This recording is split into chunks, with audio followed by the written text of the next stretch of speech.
And we're live, boys. Hello, everyone, and welcome back to the Lowside podcast. It's been a long time. Hi, how are you? Good to see you. I'm Nate. I'm joined with Shreddy. What up? And we got Steve. Hey, everybody. And we are so happy to be back. It's been a very long time since we have done anything. About 10 months. It's been a while. Yep. Our first live stream was a complete nightmare disaster world. So we ended up sharing microphones because that's how bad it was. Yep. We almost had to do that today, too. First day back and we're already having problems. A little rusty, but we got this. That's how it always goes. But of course, this is a podcast where we pretty much talk about whatever is on our minds, mostly movies, some newsy type stuff, you know, the usual. The usual. Today, we're going to be discussing the hottest meme of 2019, summer 2019, and that is White Claw. The claw is the law. We got the variety pack. That's right. And we are going to be trying all of them to see how good or awful they are. I've heard both, so we'll see how this turns out. Steve's got the close-up on the... That's right. The show that we'll be trying the showcase today. For everybody. They can see. True. Shreddy is going to be giving us an update on Cashing Out, and we are also going to be talking about the 9th film, or 10th if you count Death Proof, film from Quentin Tarantino. Is Once Upon a Time not on the list? No, he does not consider that part of the, when he markets the blank film by Quentin Tarantino. That's kind of lame. Yeah, I don't think he really enjoys that movie. He always kind of hates on it when I see him speak about it in interviews. So lame. It's technically the 10th film, but Once Upon a Time in Hollywood, the latest Quentin Tarantino film. Steve actually saw a movie. Yay. Steve saw a movie. Good job, Steve. And I brought the props for today's show. Dude, honestly insane. So let's just jump into it. I'm sure a lot of you guys have already seen throughout the summer, the White Claw memes have been off the charts. First time I saw it was probably sometime in June. Of course, I'm sure White Claw has been a product for a while, but we really started picking up steam this summer. And the memes have just been off the hook. The white girl memes, the frat boy memes. The Toy Story memes are my favorite. Yeah. The Claw. So we're jumping on the hype train. We're jumping on the bandwagon, and we're going to try all of the flavors and see what we think. Because it's, if you don't know, it's an alcoholic beverage, first off. So 21 or older. Yeah, exactly. Yeah. We're all 21 in this room. It's hard seltzer water, which is, you know, like the sparkling, like LaCroix, shitty water that kind of tastes like a hint of fruit. Right. But this time it's got alcohol in it. So is it really that much better? I don't know. Are we about to find out? Yeah. What do you want to do first? Do you want to do black cherry, ruby grape fruit, raspberry, or natural lime? It doesn't really matter where we start because we're going to try them all. So all right. I say maybe we could just start with the black cherry. And we'll see how it goes. Okay. And, well... So we're calling this an official review? Yeah. Or... Sure. Yeah. Okay, this is the Lowside Podcast official review. This episode is definitely not sponsored by White Claw. It's unofficially sponsored by... I don't think... I have a strong feeling that White Claw is not going to sponsor us ever again. Yeah. But, you know... So black cherry first? Black cherry first. All right. All right.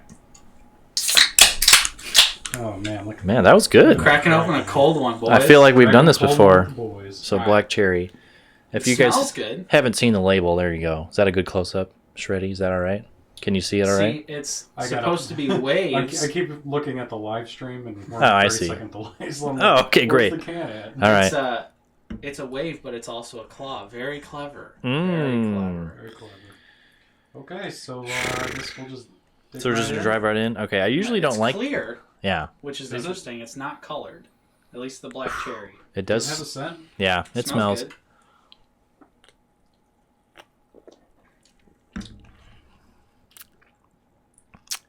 Okay, all right.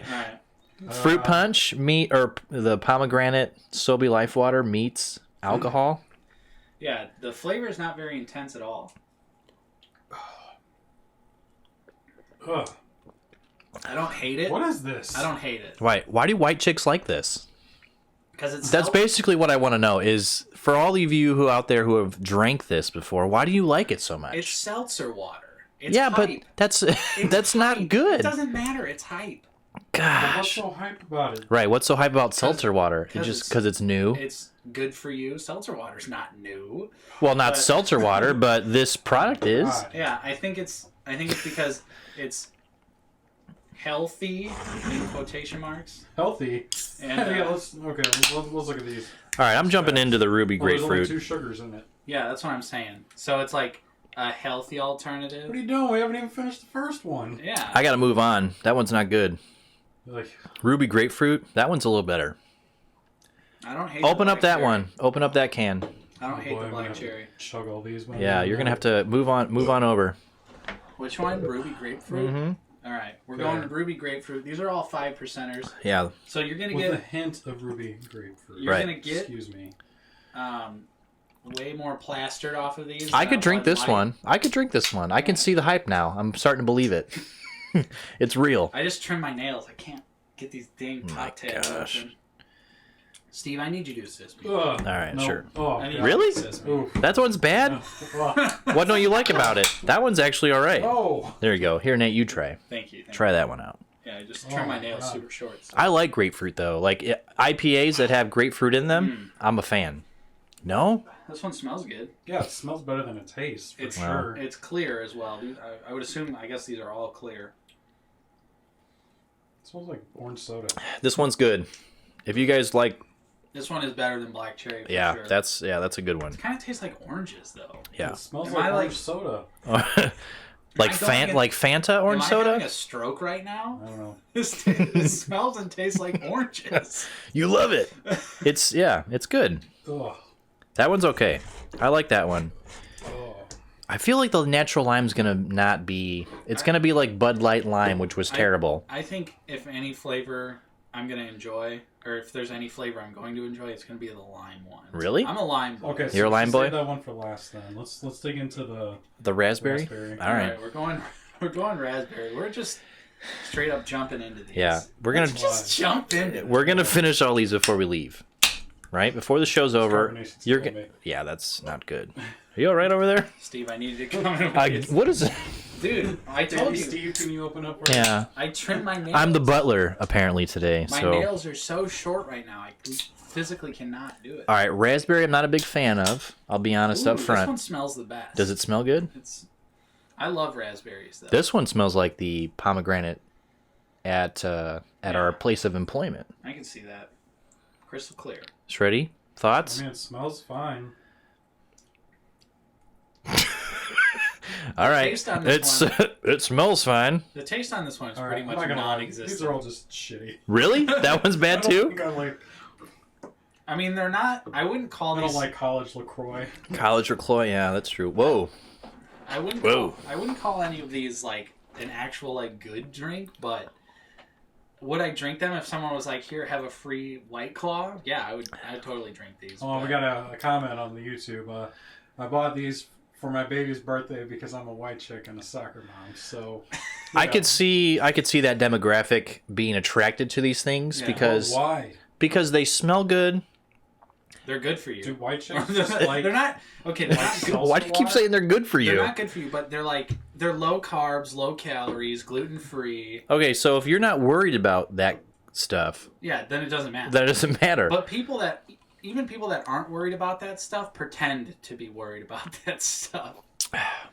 The ruby one is not that. It tastes like like if you went to IHOP and you ordered raspberry pancakes or blueberry whatever, Palate cleanser. and they've been sitting for a while. Like, what are you drinking? Gumball Head now? Gosh. Yeah, I guess I also need a. Oh man, Shreddy, this is not the episode we. What? What are we turning into here, huh? Comeback. I'm but- just drinking It's our Coke comeback. Zero, Steve. All right, that's the fine. empty one. I need Oh, that. it is That Coke one. Zero. It's right there. Yeah, it's Coke Zero. I got you you a got- fresh can for you got- to enjoy. You got Yeah. a can right there. Yeah. This one just tastes like if you got pancakes from IHOP that had been sitting out for a while. Like, say, like the customer before you ordered them, and they were sitting out, and that's what they taste like. There's just old pancakes These taste like old pancakes to you. from IHOP, like raspberry pancakes. I don't think anybody even orders raspberry pancakes, but Kind of. I see where you're coming from though. You know what I'm talking about? I frequent IHOP. IHOP's IHOP's awesome. Do they sell White Claws at IHOP? Probably not. They should. I don't know. Shred does not like these. Shreddy's not a Take fan. sip. All right, let's drink the final one. We're getting into The the. last, we've got natural lime. Oh gosh. Oh, okay. You know, I'm actually kind of digging this raspberry one now that we've had it for a little while. Steven? Yes. Hit me with an open. All right, we got Thank it. Is that the one where? This is difficult. Hold on. Either this is gonna taste like a margarita, or it's gonna be just Bud Light Lime Light. Ooh, this is a very limey scent. My wife likes lime, so she might like this one. Whoa, you right over there? You All right. okay? Apparently, I'm having problems opening these. Ooh, too. this one's sour, man. Yeah, Okay. it smells good. I'm digging the smell. Very Ugh. limey. Gosh, well, who likes these drinks? Who likes these things? Frat dudes The only and thing I white like chicks. so far is the ruby grapefruit. That's the only one I like. That's all you got? No. No? Is it worse? Is it salty? It's like the other ones, just not good. Just not good. They're all bad. It tastes like a flat Sprite. Yeah, It's that's exactly what it tastes like. it's a flat Sprite. it's carbonated, but it tastes like a flat Sprite. Okay, no, I got it. Like like a 7-Up. You just get that. Okay. It's like that real refreshing. Sure. Like, it just punches you. All right. This one is just like it gives you a little slap. Flat Sprite. Yeah, it definitely is flat Sprite. It's a carbonated version of flat Sprite. It's like super flat. Yeah. Okay. This thing has no bite to it at all. All right. The next challenge, right? We saved a couple so we could shotgun these, right? We want to see the shotgun. No, I didn't. We opened them all up already. Chuggability? Okay, chuggability, yes. These are easy to chug because they're 5%, 2, they're almost water. Yeah. So these aren't even really. I can see how people could get really messed up off of these. Are you messed up now? Like, mean- be honest, you've had 4 4 sips, pretty much. of 5% booze. Yeah, I'm feeling it for sure. Wow. Like, no joke. I'm not feeling it. But I don't really drink. Okay. I'm not really a big drinker, so. The guy in the corner over here, Yeah. the guy in the Iron Man suit, he's been drinking Captain and Coke all day. I don't know what you're talking about. I do. All day. No I idea. wouldn't say it was all day. What time did you start? 4? I mean, we also have. See, look at his cup. That's not White Claw. I mean, Steve, to be fair, you had 2 beers before the show. Yeah, but I'm fine. 2, 3 Floyds. Well, yeah. Yeah. I 3 think Floyds this is good, test- though. I'm guessing this test wasn't very accurate then because we've all been drinking before. Shreddy's had So he's had 2 glasses of good drinks, and Well, now he this- jumped to White I Claw. only had my gumball head. Right. The little bit I had. Right. Of that. Okay, so here's a question: would you guys actively go out and buy this, knowing you were going to a party? no. No. Okay. Well, depends what the goal is. Okay. there's stipulations. The goal is to just hang out and have a good Trying to time. impress all your white girlfriends. Yeah, you might need to get some of it. You might be the savior. if Yeah. you Sure. show up with a- Oh my gosh, White Claw! Are Right, there like one of other those. Flavors of White Claw? Do There's you guys know? tons. Yeah, there's like There's more than these 4. Okay, guys. I lied. I'm feeling it. he's hitting the wave of White Claw Try here. ruby grapefruit. Again. All right, let me look up. Oh God. See, Why? I like the grapefruit one. Out of all these, that one's my favorite. What if you mixed them? Grapefruit's pretty good. Ooh, that's a no, not. You need a. Oh wow. This podcast has turned very quickly here. love it. White. It's not any better. Right. No. It's not It's, any worse. But is it's it not worse any or better? Okay. Let's see here. God, There's a pure White Claw. I'm not sure what that one is, but there's probably pure. no flavoring. It's Oh God, that would be so awful. it's just Straight- seltzer water. Straight water. It's alcoholic pure seltzer. water. Yeah, that's all it is. Are you 21 or older? Let's see. Are we 21? Yeah. All right, Probably most of the people watching this are not 21. we're gonna hit find White Claw. Probably not. No, I don't want to find White Claw. I want to look at it. I want to know what other flavors they have. They have mango.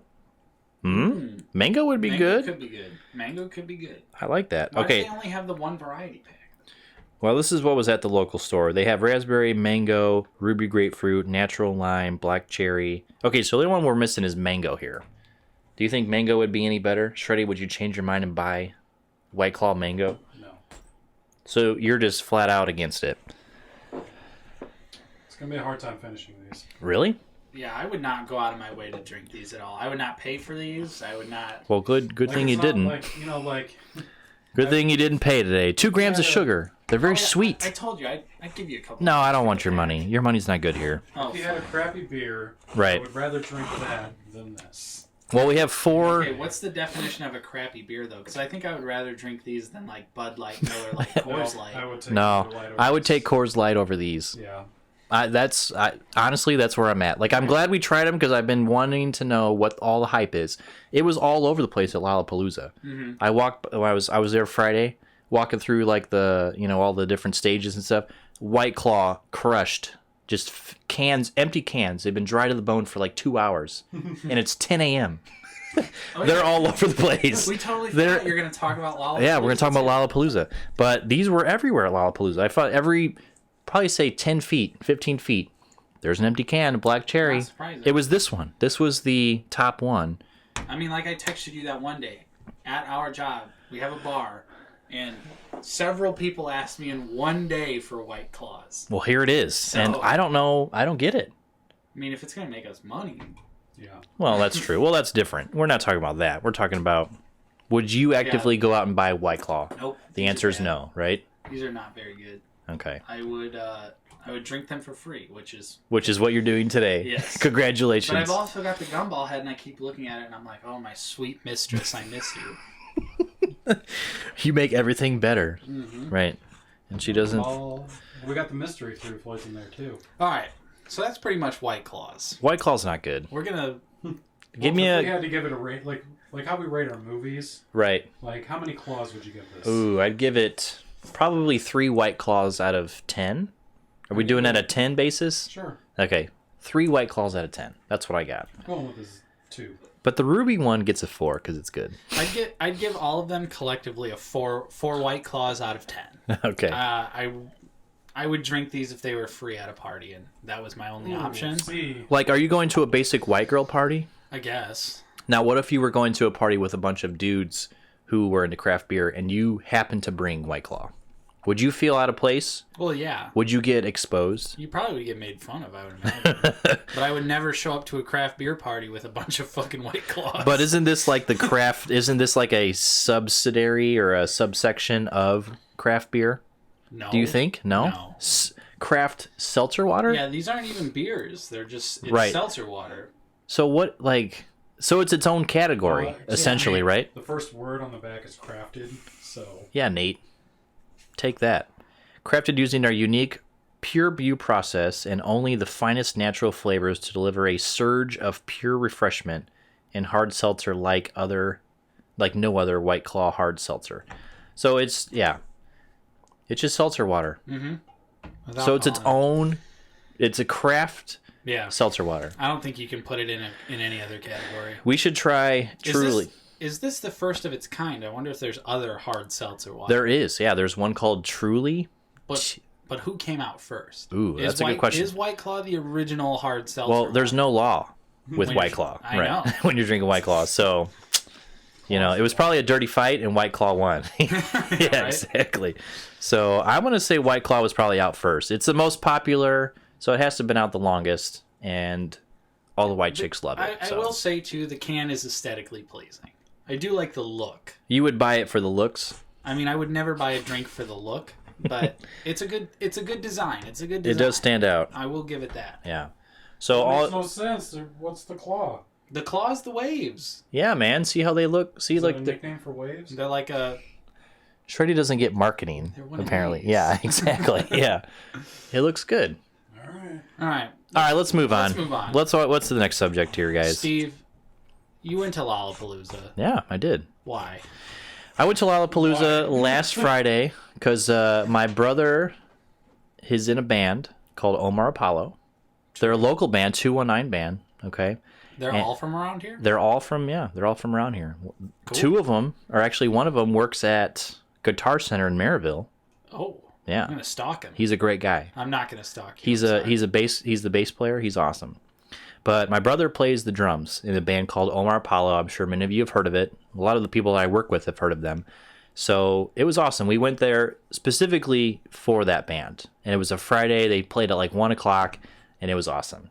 So props, good kudos to Joey and I watched his a band. couple clips. Yeah. And So- They've been all over too. They've It's- been touring all yeah, over the it's- place. It's not music that I would personally listen to, but I'm happy for Joey. Which surprises me though, because answer me this. Do you like Incubus?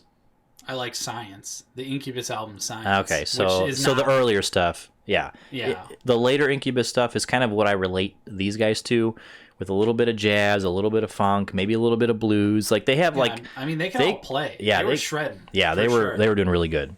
So yeah, they've been touring. They went out to California. They went out to like Texas, Florida, New York. They've been all over the place. Canada. They flew out to Europe a few weeks ago, which was awesome. They said they sold out there.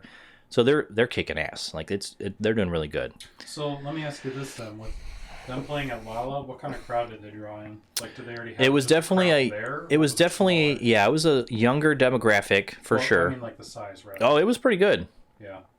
Nate, you're digging that natural lime over there. I watched the Lala live recordings. Right. I watched a couple of clips of those. Yeah. So yeah, the crowd was solid. Yeah, the crowd was pretty good. When we first got there, it was probably like 300 or 400 people. We're up at the stage. It's probably about 12:30. They go on stage at 1. And once they show up and they're on stage, I turn around and there's literally a sea of people. Like it was impressive. Like they have a good following on social media. And again, this crowd is younger, so the word gets out easily with those kids about what time they're going to play, where they're going to play, who's in the band, all that kind of stuff, where they're at. It's awesome. So it was really cool to see Joey out there doing his thing with his band members, and I had a great time. It was fun. So I would say my first time at Lollapalooza was a success. Sweet. There was definitely moments though when I felt like the old man there. Yeah. And Naperville High School was there. Right. I felt like all the high schools were at this place because I went with my wife. We were walking around and we were just like, man, I feel really old here. Like there's so many young kids here with just the style of clothing they were wearing. Like there's nothing wrong with anything they were wearing. It was just, I guess for me, it wasn't commonplace. And going to these festivals and seeing these people being so free and open was a different experience for me, which I guess I appreciate because it was, different. But I've never seen so much booty voluntarily shown in my life. Like these, like can you explain that a little because bit? there's so many people who were just like, just the clothes they were wearing were just so revealing. Well, okay, hold on. Let me ask you this. Okay. Was this your very first music festival? Yes. Okay. Right. So for me, this is all a lot of sense. Yeah. For me, this is all brand new. Okay. And to give you some perspective, I'm 34 and barely go to any concerts ever. Like you're probably the most attended music guy here, right? As far as concerts go. I would say that's a safe bet. Sure. So going there, like there was nothing wrong with it. It wasn't like, it wasn't crazy, but it was just like, man, did your parents see you walk out of the house before you went to Lollapalooza this morning? My guess is probably not, but that's just me. Hey, get up. That sounds like me. Get off my lawn. Say, you're sounding a little boomery. Right. Yeah. And I'm trying to avoid that, but at the same time, it's just different. But everyone was having a great time, and it was good to see young people out there supporting each other. Not only, friends attending the show, but people going to support their friends who are on stage. I thought that was really cool. So, it definitely was a different experience. And I only knew maybe like 3 bands out of the whole show. Like it was it's a 4-day festival, right? Thursday through Sunday, something like that. I don't know. I've never been. So I knew Death Cab for Cutie. Mm-hmm. I knew Chevelle. I've heard of Childish Gambino. Do you guys listen to him? Yeah, he's got some good songs. So Donald Glover. Sure, there you go. So more as an actor than musician. So you guys know him. Yeah. And then what was the let's see, who did I say? Death Cab for Cutie, Chevelle, Childish Gambino, and then Fitz and the Transom were there. They were on Thursday. They were there Thursday, and I missed them, which would have been cool to see because I like Fitz and the Tantrum. But it was crazy because it was just fun. Like I had a great time. Admittedly, I had a great time. Would I go back again? Probably if I knew more bands. But I'm what I'm being told, what we've talked about off the show, is probably Riot Fest is maybe more of my cup of tea because there's bands from like the early 2000s that I would know. Right. Kind of more of my my go-to. Yeah, Riot Fest is definitely. I mean, there's people of all ages there, but I would say majority it's an older crowd. People that are like mid-20s and up at Riot Fest. Right. I've gone a few years in a row, and it's always a blast. except for when it rains. Then it's not fun. Right, and I was actually really happy with how the weather turned out. Like it was a little hotter than I would like. You know, like I was like, I gotta go find me some water, need something to drink, but probably like high 80s. You know, but once the sun went down, it was perfect. It seriously was so awesome at that point, and that's when Death Cab came on, the band that I know. So I had a good time. So overall, like I said, Lollapalooza. Are you all right? We're gonna take a take. Yeah, we went down the wrong pipe. Yeah, we gotta take a. All right, guys. This segment of Lowside Podcast. I'm good. All right. I'm good. But overall, yeah, Lollapalooza was a success. I would probably go back if I knew more bands and stuff. But music festivals, I would honestly say I'm a fan of. What? Dude, You're a sorry. mess. Drop my phone. These White Claws are tearing you up. Dude, no, I'm And fine. the part of the show that's going to be the most interesting is the progression of what the White Claws do to us. Right, exactly. The claw. Doesn't matter what it tastes like. There's no As much laws when you're drinking claws. Right. And remember that. Right, exactly. That's cool, though. So yeah, I had a good time. I'm glad you had a fun experience there. I think you would like Riot Fest as well. Would you go with me? Riot Fest? Should we go together? I mean, if you want to go, yeah. Hit me up. Alex? I'm at least going Friday and Saturday. Not So going, it's a 3-day festival yeah, also? Friday, Saturday, Sunday. Same place, Grant Park? No, it's in Douglas Park. Doug, I don't know where that's at. Yeah, I don't know either, but All right, no, I guess we'll Friday. go. If it's the south side of town, I'm in. All right.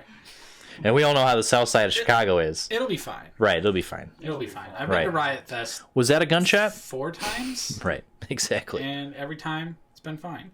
There you go. You're here for the show, so yeah.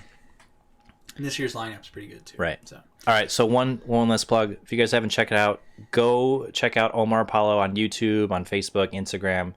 That's Joey's band. The lead singer, his name's Omar Apollo. They're great kids. They're all from local 219 areas, so check them out. support your local scene, man. Yeah, I think you guys would like them. Support. Yeah. All right, what do we got next? What do we have next? Before we jump into that, don't forget to like and subscribe if Like you and are subscribe. enjoying the show. Smash the like button. Yeah. Smash that motherfucking like button. If you love White Claw, smash the like button. If we hit 40 subscribers by the end of this show, That's only 6 people. we're gonna do nothing. That's We're gonna do nothing special. We're gonna chug White Claw on the next episode. Yeah. So smash like, smash subscribe. We haven't figured out how often we're gonna do the podcast again. But Well, let us know down get around below. to What do you that. guys think? Yeah. We'll get If around you to still that. give a shit about this show, let us know. All right, Shreddy, let's talk about Cashing Out, your hit Ooh. feature film. All right, 5 so- stars on Letterboxd. Cashing Out is still not finished. No, I'm just joking. I was gonna say, what? That was last The episode. last time you heard from us, Cashing Out had a myriad of issues. Yep. To And the least. over that 10 months, though, it made me proud. I'm proud of my brother, Shreddy, Good job, that dude. he finished everything. He completed his film. It is 100% watchable, and we have watched it. Yes. I mean that as in like a technical way. Like it's what you want out of it. At Right. least Right. at least to some degree. Obviously Right. there's scenes that we've discussed that you wish were different, Different, yeah. but it's as good as it can be, and we actually watched it. Yes. And not just because Alex is my friend or anything like that, but I genuinely enjoyed the movie. Like Right. it is a solid drama. I literally cried. There was a moment in the movie where I was upset. The feelings in the movie and what was portrayed on screen, it hit me personally because I've gone through some of that stuff that was in the movie. But it hit home and it was awesome. Like it was good to see that on screen because he put so much work into it, and to see, and I guess for me, we've been on the podcast for what? We've been doing, how many shows did we do before today? This is today 15. number 15. We almost talked about the Cashing Out movie almost every podcast, and it's It was like, awesome. was it real? Right? It was it was like the man, the mystery, all that stuff. Yep. It came to real life. We watched it on screen, and it was awesome, and I was crying. Good job, dude. Dang. I don't usually cry at certain movies. It just depends on what it is. Whatever the subject matter is, but certain parts of the movie, I was just like, man, this is real life, and it hit me hard. So good job, dude. I think if you can portray that to an audience and you can get a reaction like that, thumbs up. So It's good a job. Success. Right. So let's talk about it, Shreddy. What's going on? Well, I submitted it to 19 festivals. I've heard back from 2 of them. 3? 3 of them. I've heard back from 3 of them. 1 rejection, which... Boo. Whatever. Yeah, whatever. They don't need you. 1 kind of acceptance. It's kind of weird. We'll have to talk about that. And then another one, a festival that I submitted to that happens once a month. They didn't accept it, but they didn't deny it. They said they'll look into it for further Consideration. seasons, Okay. down the line. Okay, so tell us about the one who declined you, so we can talk shit about him. I'm not going to name any names. All right, fair You enough. can DM me personally, and I will tell you which festival it was. But it was a festival outside of the United States, and I pretty much only submitted to them because it was I was searching for micro budget movies that specialized in micro budgets.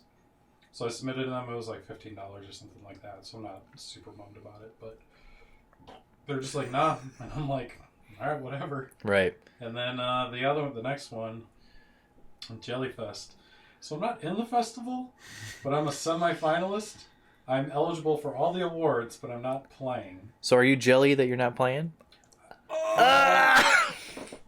The only thing I can say is I don't really care that much because I got the laurel, Right. which if you don't know what a laurel is, I don't know if you can see in the back of Nate's head back there in the Trash Humpers poster, there's all the festival laurels on the bottom there. So I mean, I still got a laurel. Okay. First one, so that's I see what you're pretty saying. dope. Yeah. So I mean, that's fine, and I could still win like best movie, best director, best actor, like all that. I stuff. see. So I mean, and I keep my my premiere status. So that way, if somebody's like, "We want to be the world premiere," I can be like, "Well, I still got the laurel, and I have my premiere status, so please Right. take it away." Right, exactly. And, I mean, Dude, this White Claw's good. yeah. No, it's not. Okay. No, To it's be- not, but I mean, it's it's good in other ways. To be fair, the Jellyfest, most of the movies they're showing are short films. Yeah, they were shorts. Nate and I went through their schedule, and I think like their first day they only had 2 features playing, and I think both of them were documentaries. Yeah. Okay. So I don't think they were too heavy on narratives. Okay. So what's the next step? Is it going to be available for streaming soon? We need answers, Shreddy. We Right. need answers. Well, probably not until at least after January, because the biggest festival that I submitted to was Slam Dance. Okay. That's the one I'm hoping to get into the most. There's some other ones I'm really hoping to get into too that I think will help. But Slam Dance is like the biggest one that I submitted to. I didn't like submit to Sundance or anything crazy like that. TIFF? TIFF wasn't available, which apparently the TIFF lineup is already out. Oh. So I can't submit to it anyway. So Right. I'm thinking that was before, because I started submitting back in May.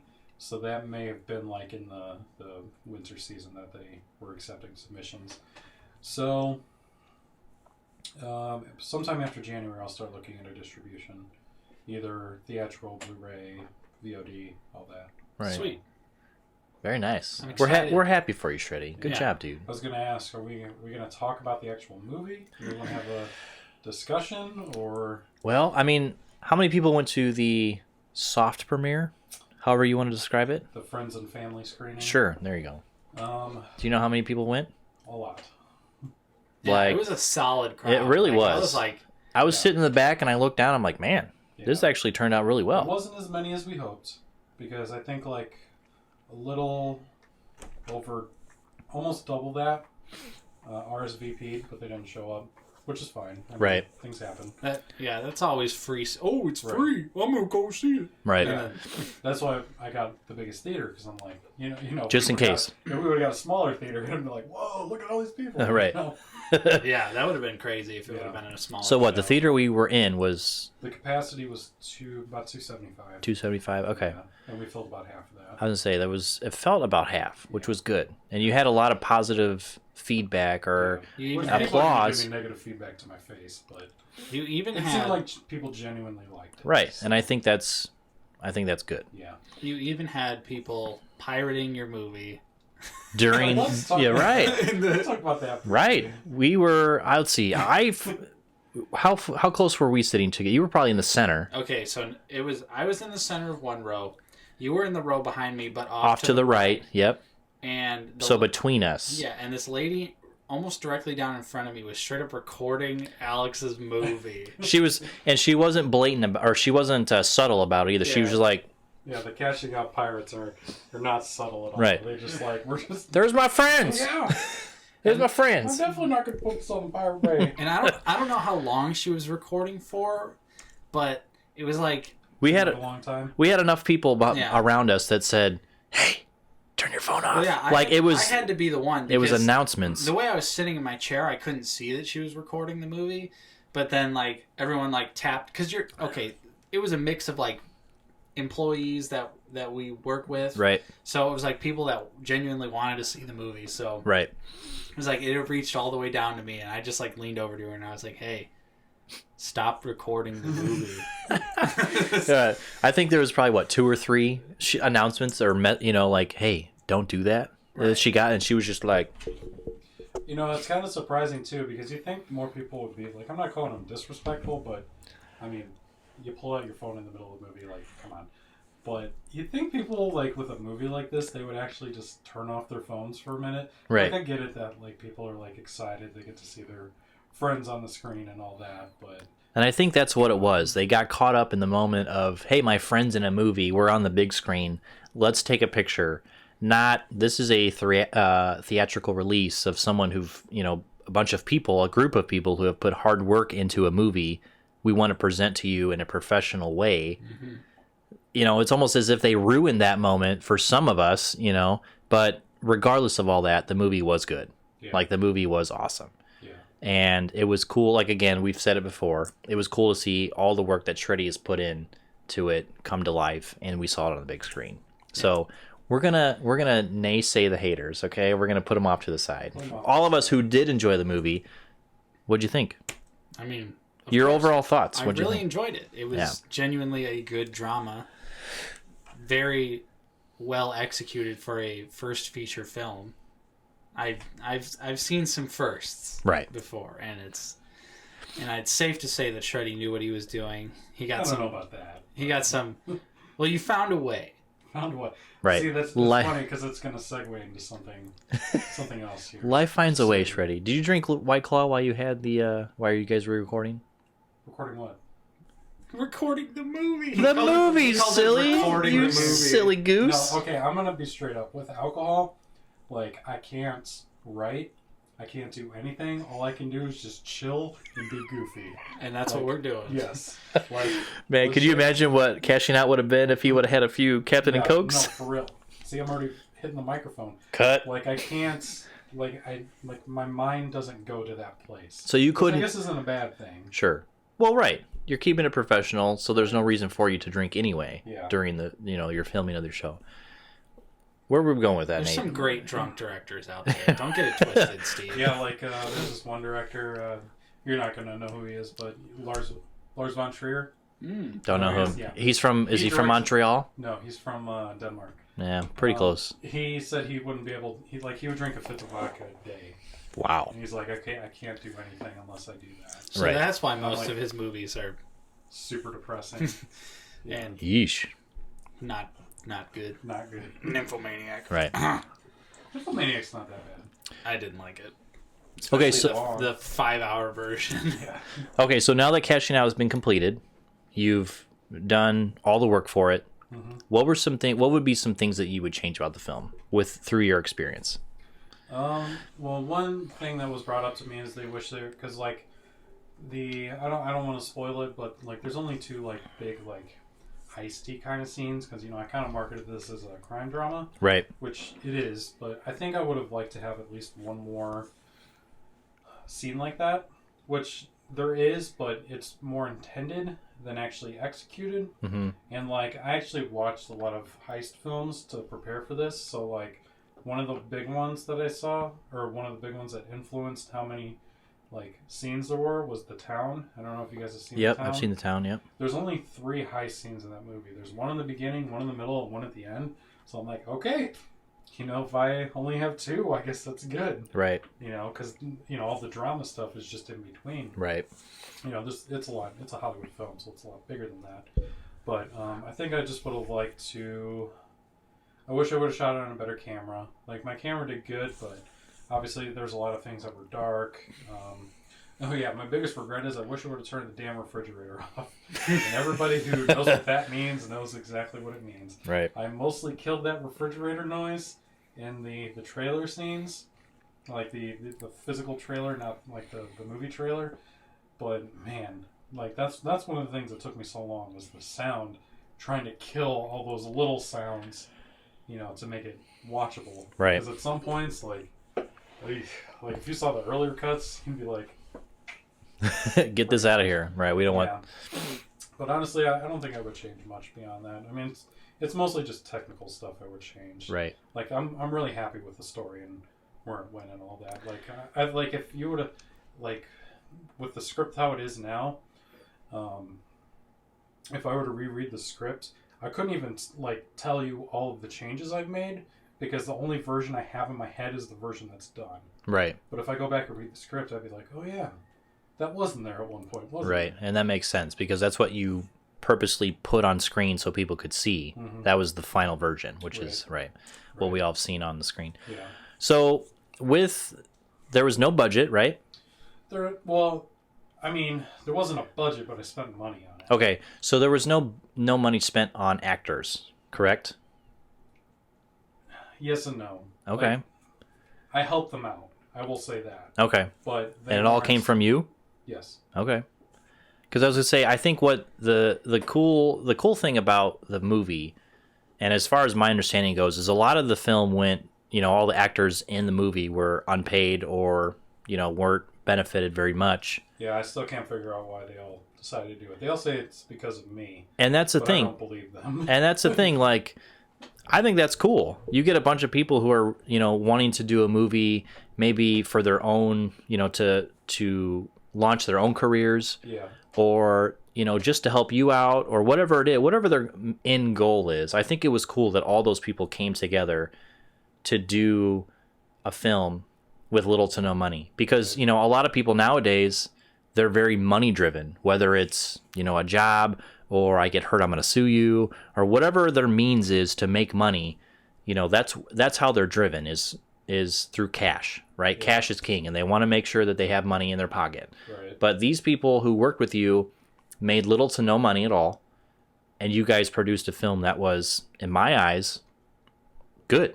Right. Like, you guys did a great job, and it was cool to see all those people kind of just throw that off to the side and say, I want to do this because we enjoy this. This is our passion. Maybe this is our future career. Mm-hmm. And it was just cool to see all that happen on screen without people worrying about, where's my paycheck? Yeah, so one of the things that's really big for me is I believe in paying it forward, even if you can't do it in money. So, like, anytime, like, one of them needs something from me, and this has been, we made the film, it's almost been 2.5 years now. Right. Like, if somebody needs something, they're like, hey, I need you to make a reel for me. I'll do it for them.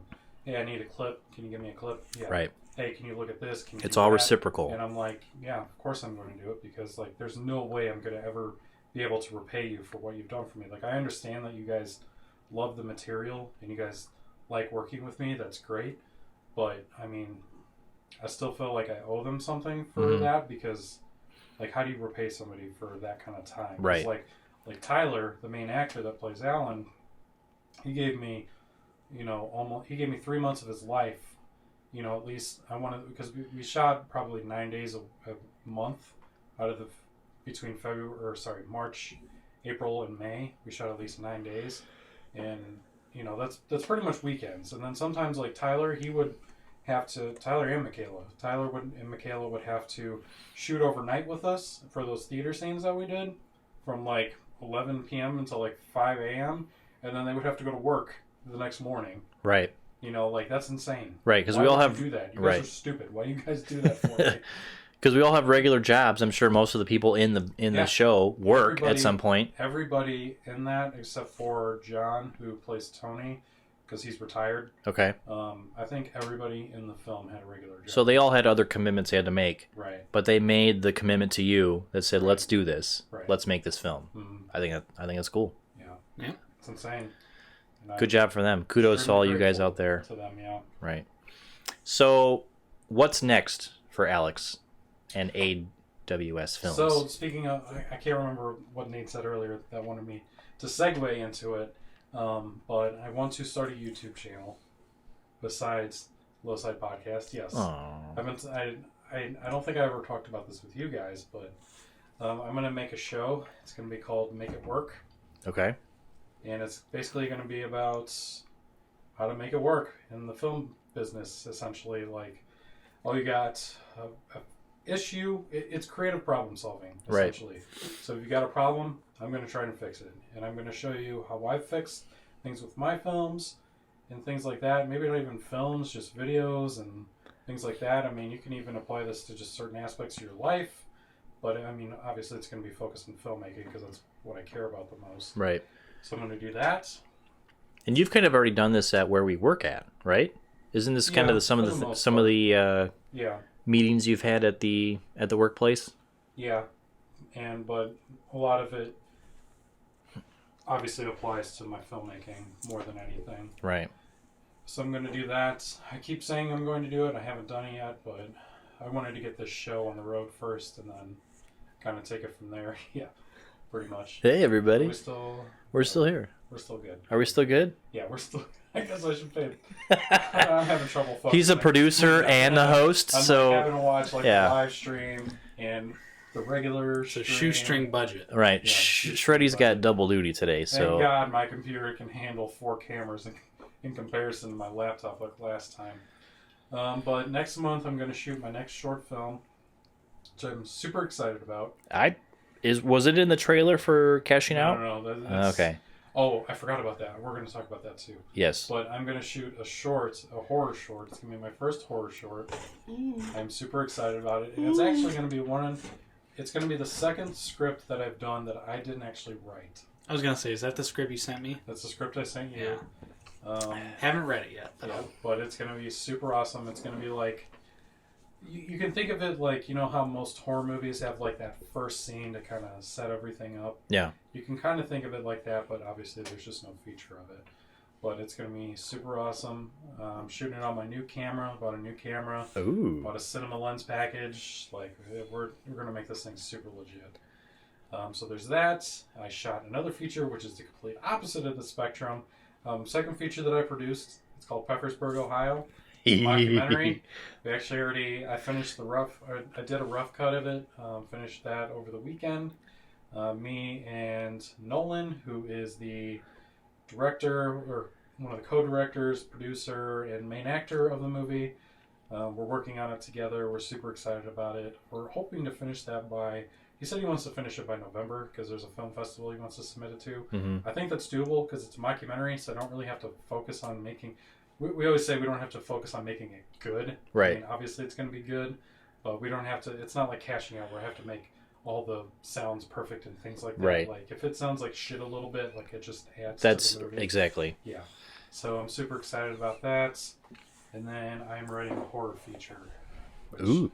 That's up your alley. That keeps getting pushed back. It is up my alley.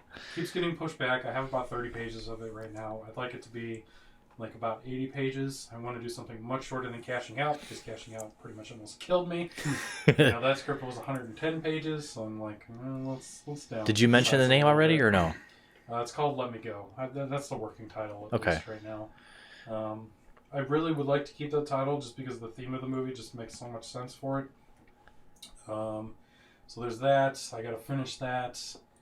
And yeah, that's I got too much shit going on right now. Okay, so with all that being said, during the trailers for Cashing Out, what was it called? Peppersburg?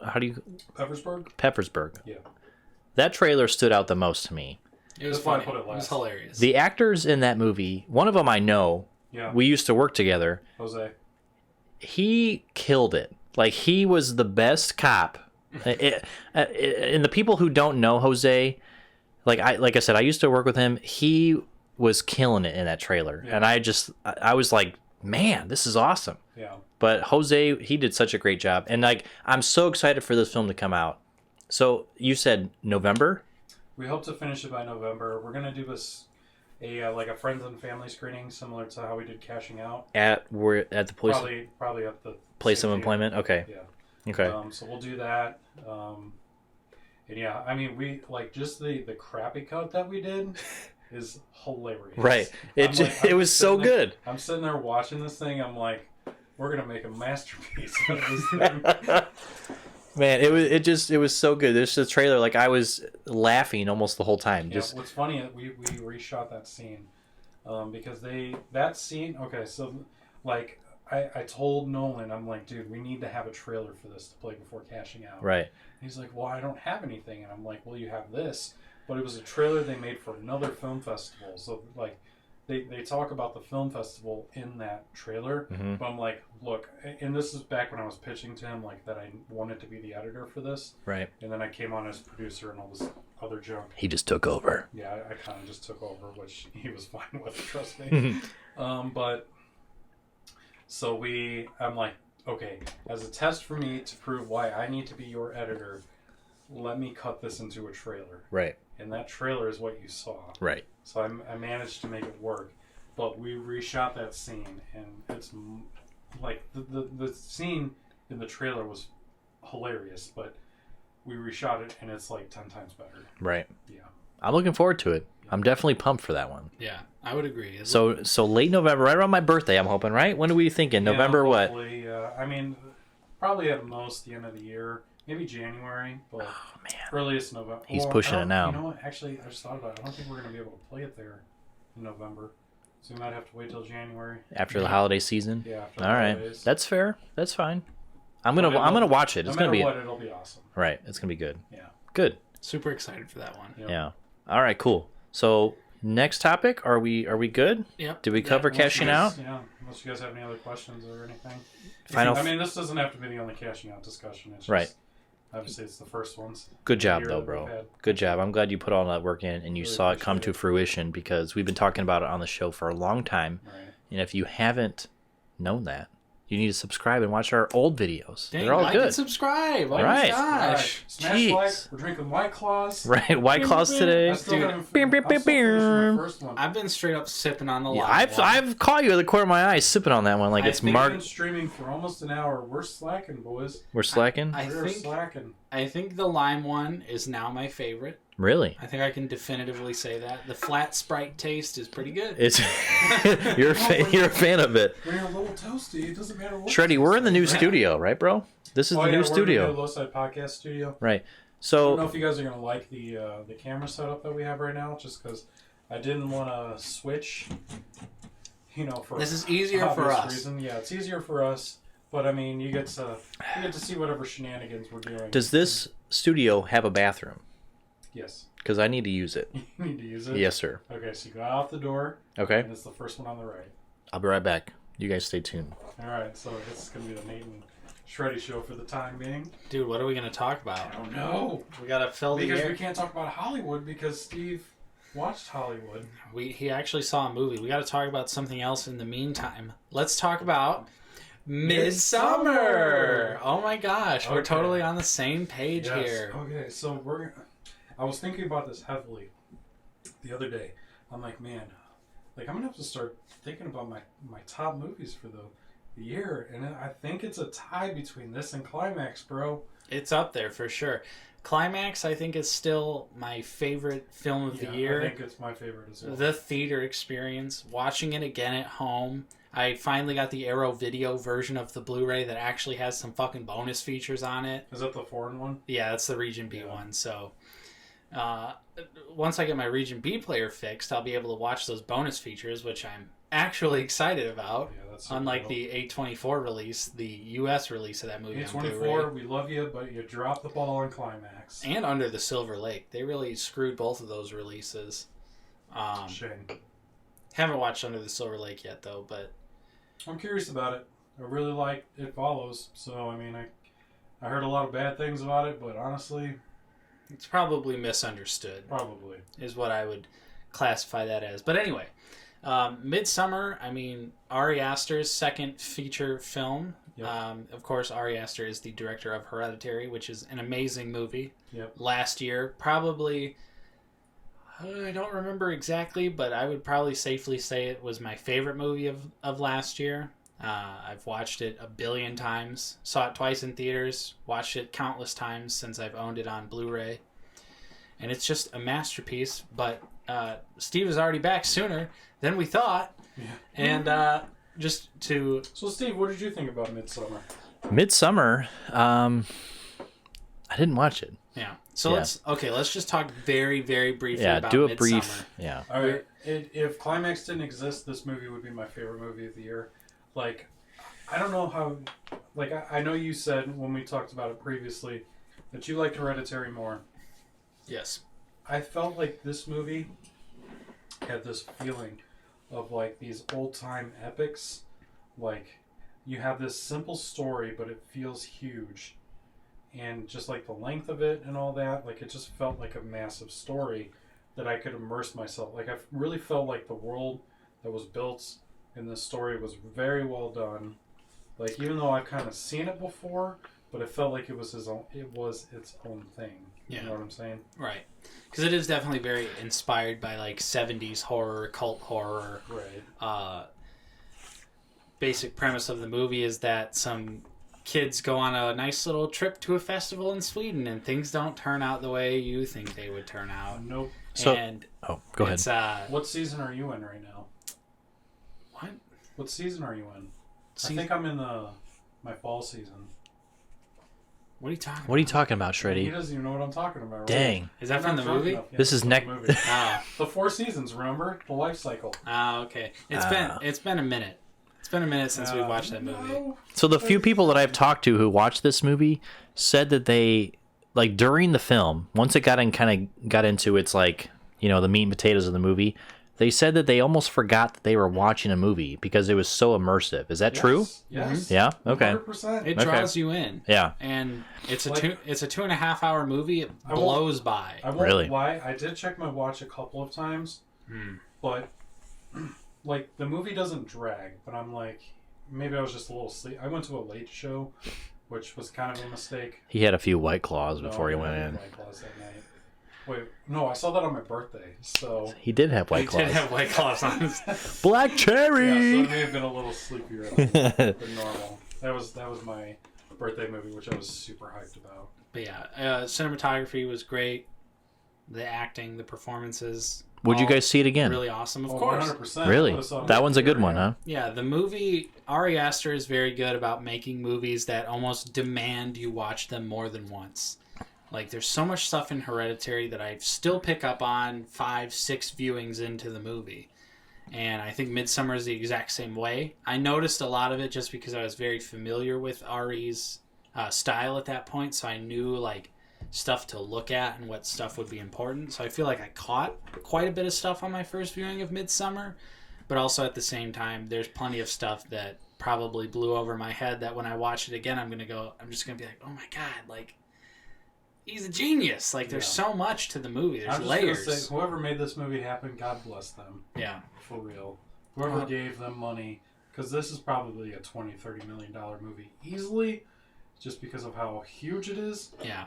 The set design. The set design is amazing.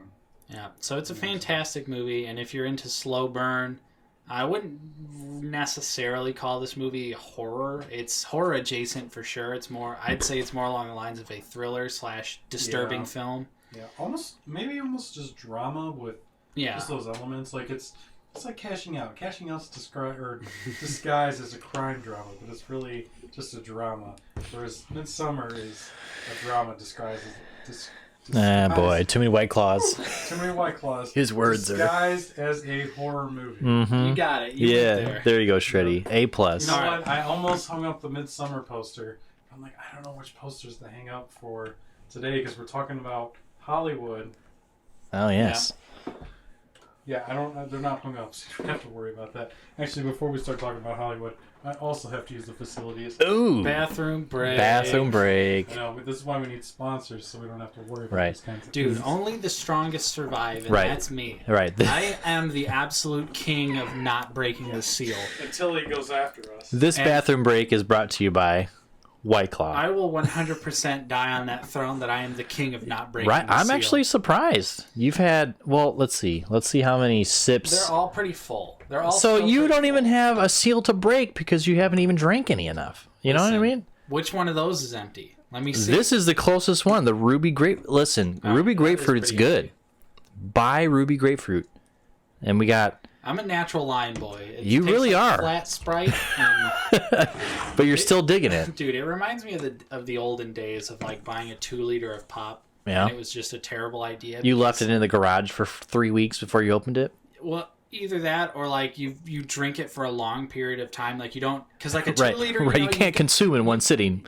But a 2 liter, you've got like a day to 3 days Sure. to drink it Right. before the carbonation's all gone. But then there would be times where I would like have one for like a week or something, but I'd still want to drink it, and I would drink it anyway, regardless of it tasting like absolute garbage. Holy crap. We're transitioning. That was the fastest break. We're talking about 2 liters. Yeah, right. We're talking Are about we talking about this yet? not yet. Oh, yes, We- I purposely took this poster for a reason. You know,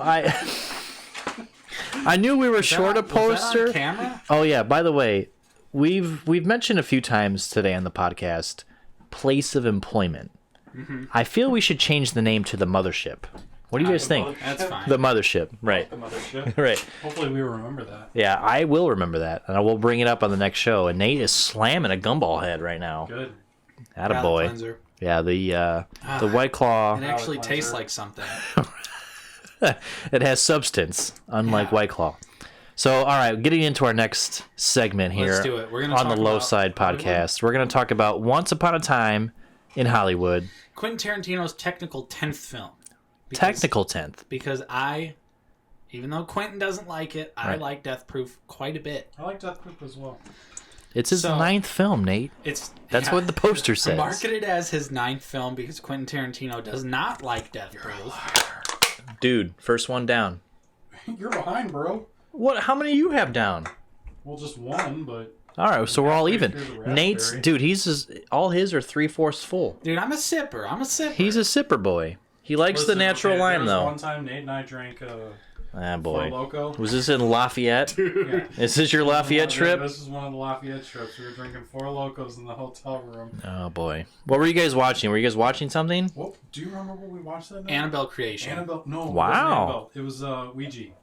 Oh, yeah, Ouija. Ouija, Origin of Evil. Ooh. Yeah. Ouija 2 we watched. Ouija 2, great Mike movie. Flanagan. Let's talk about how excited we are for Dr. Sleep. Dude, Dr. Sleep's going to be amazing. Here's what I want to know, though. How was Panera Bread? Shut up. Okay, we're gonna skip that. Inside joke. Go Inside ahead, joke. go ahead and move on to Once Upon a Time in Hollywood. Hope some other people aren't watching this. Well, the moral of the story that Shreddy was saying was that I drank a whole Four Loko and I was dead. How It dead was were you? Were you hilarious. White Claw dead, or were you Four it was Locos dead? hilarious. Is there a different level? Yeah. Dang. Four Nate Locos. just completely stripped down. He's just like, I don't care anymore about anything. And he's pissing with the door open. Wow, And he's laughing. this was Nate in his natural state, That's- basically. Usually, I mean, I probably shouldn't say this out loud, but usually when alcohol gets in my body, I tend to start taking my clothes off. I was gonna say I've And watched. so I usually don't like to be around people. Right. especially people I work with. Right, I've watched many of out of the basement episodes. Yeah. That doesn't happen on Out of the Basement. It's No, it's very civil. Out of the basement It's is very- a civil, We're not tame. drinking It's a White Claw. controlled environment. We're not drinking White Claws. Yeah. Justin, I think you need to step it up, bro. I think you guys need to step it up a little bit. Out of the basement is a tame, family-friendly environment.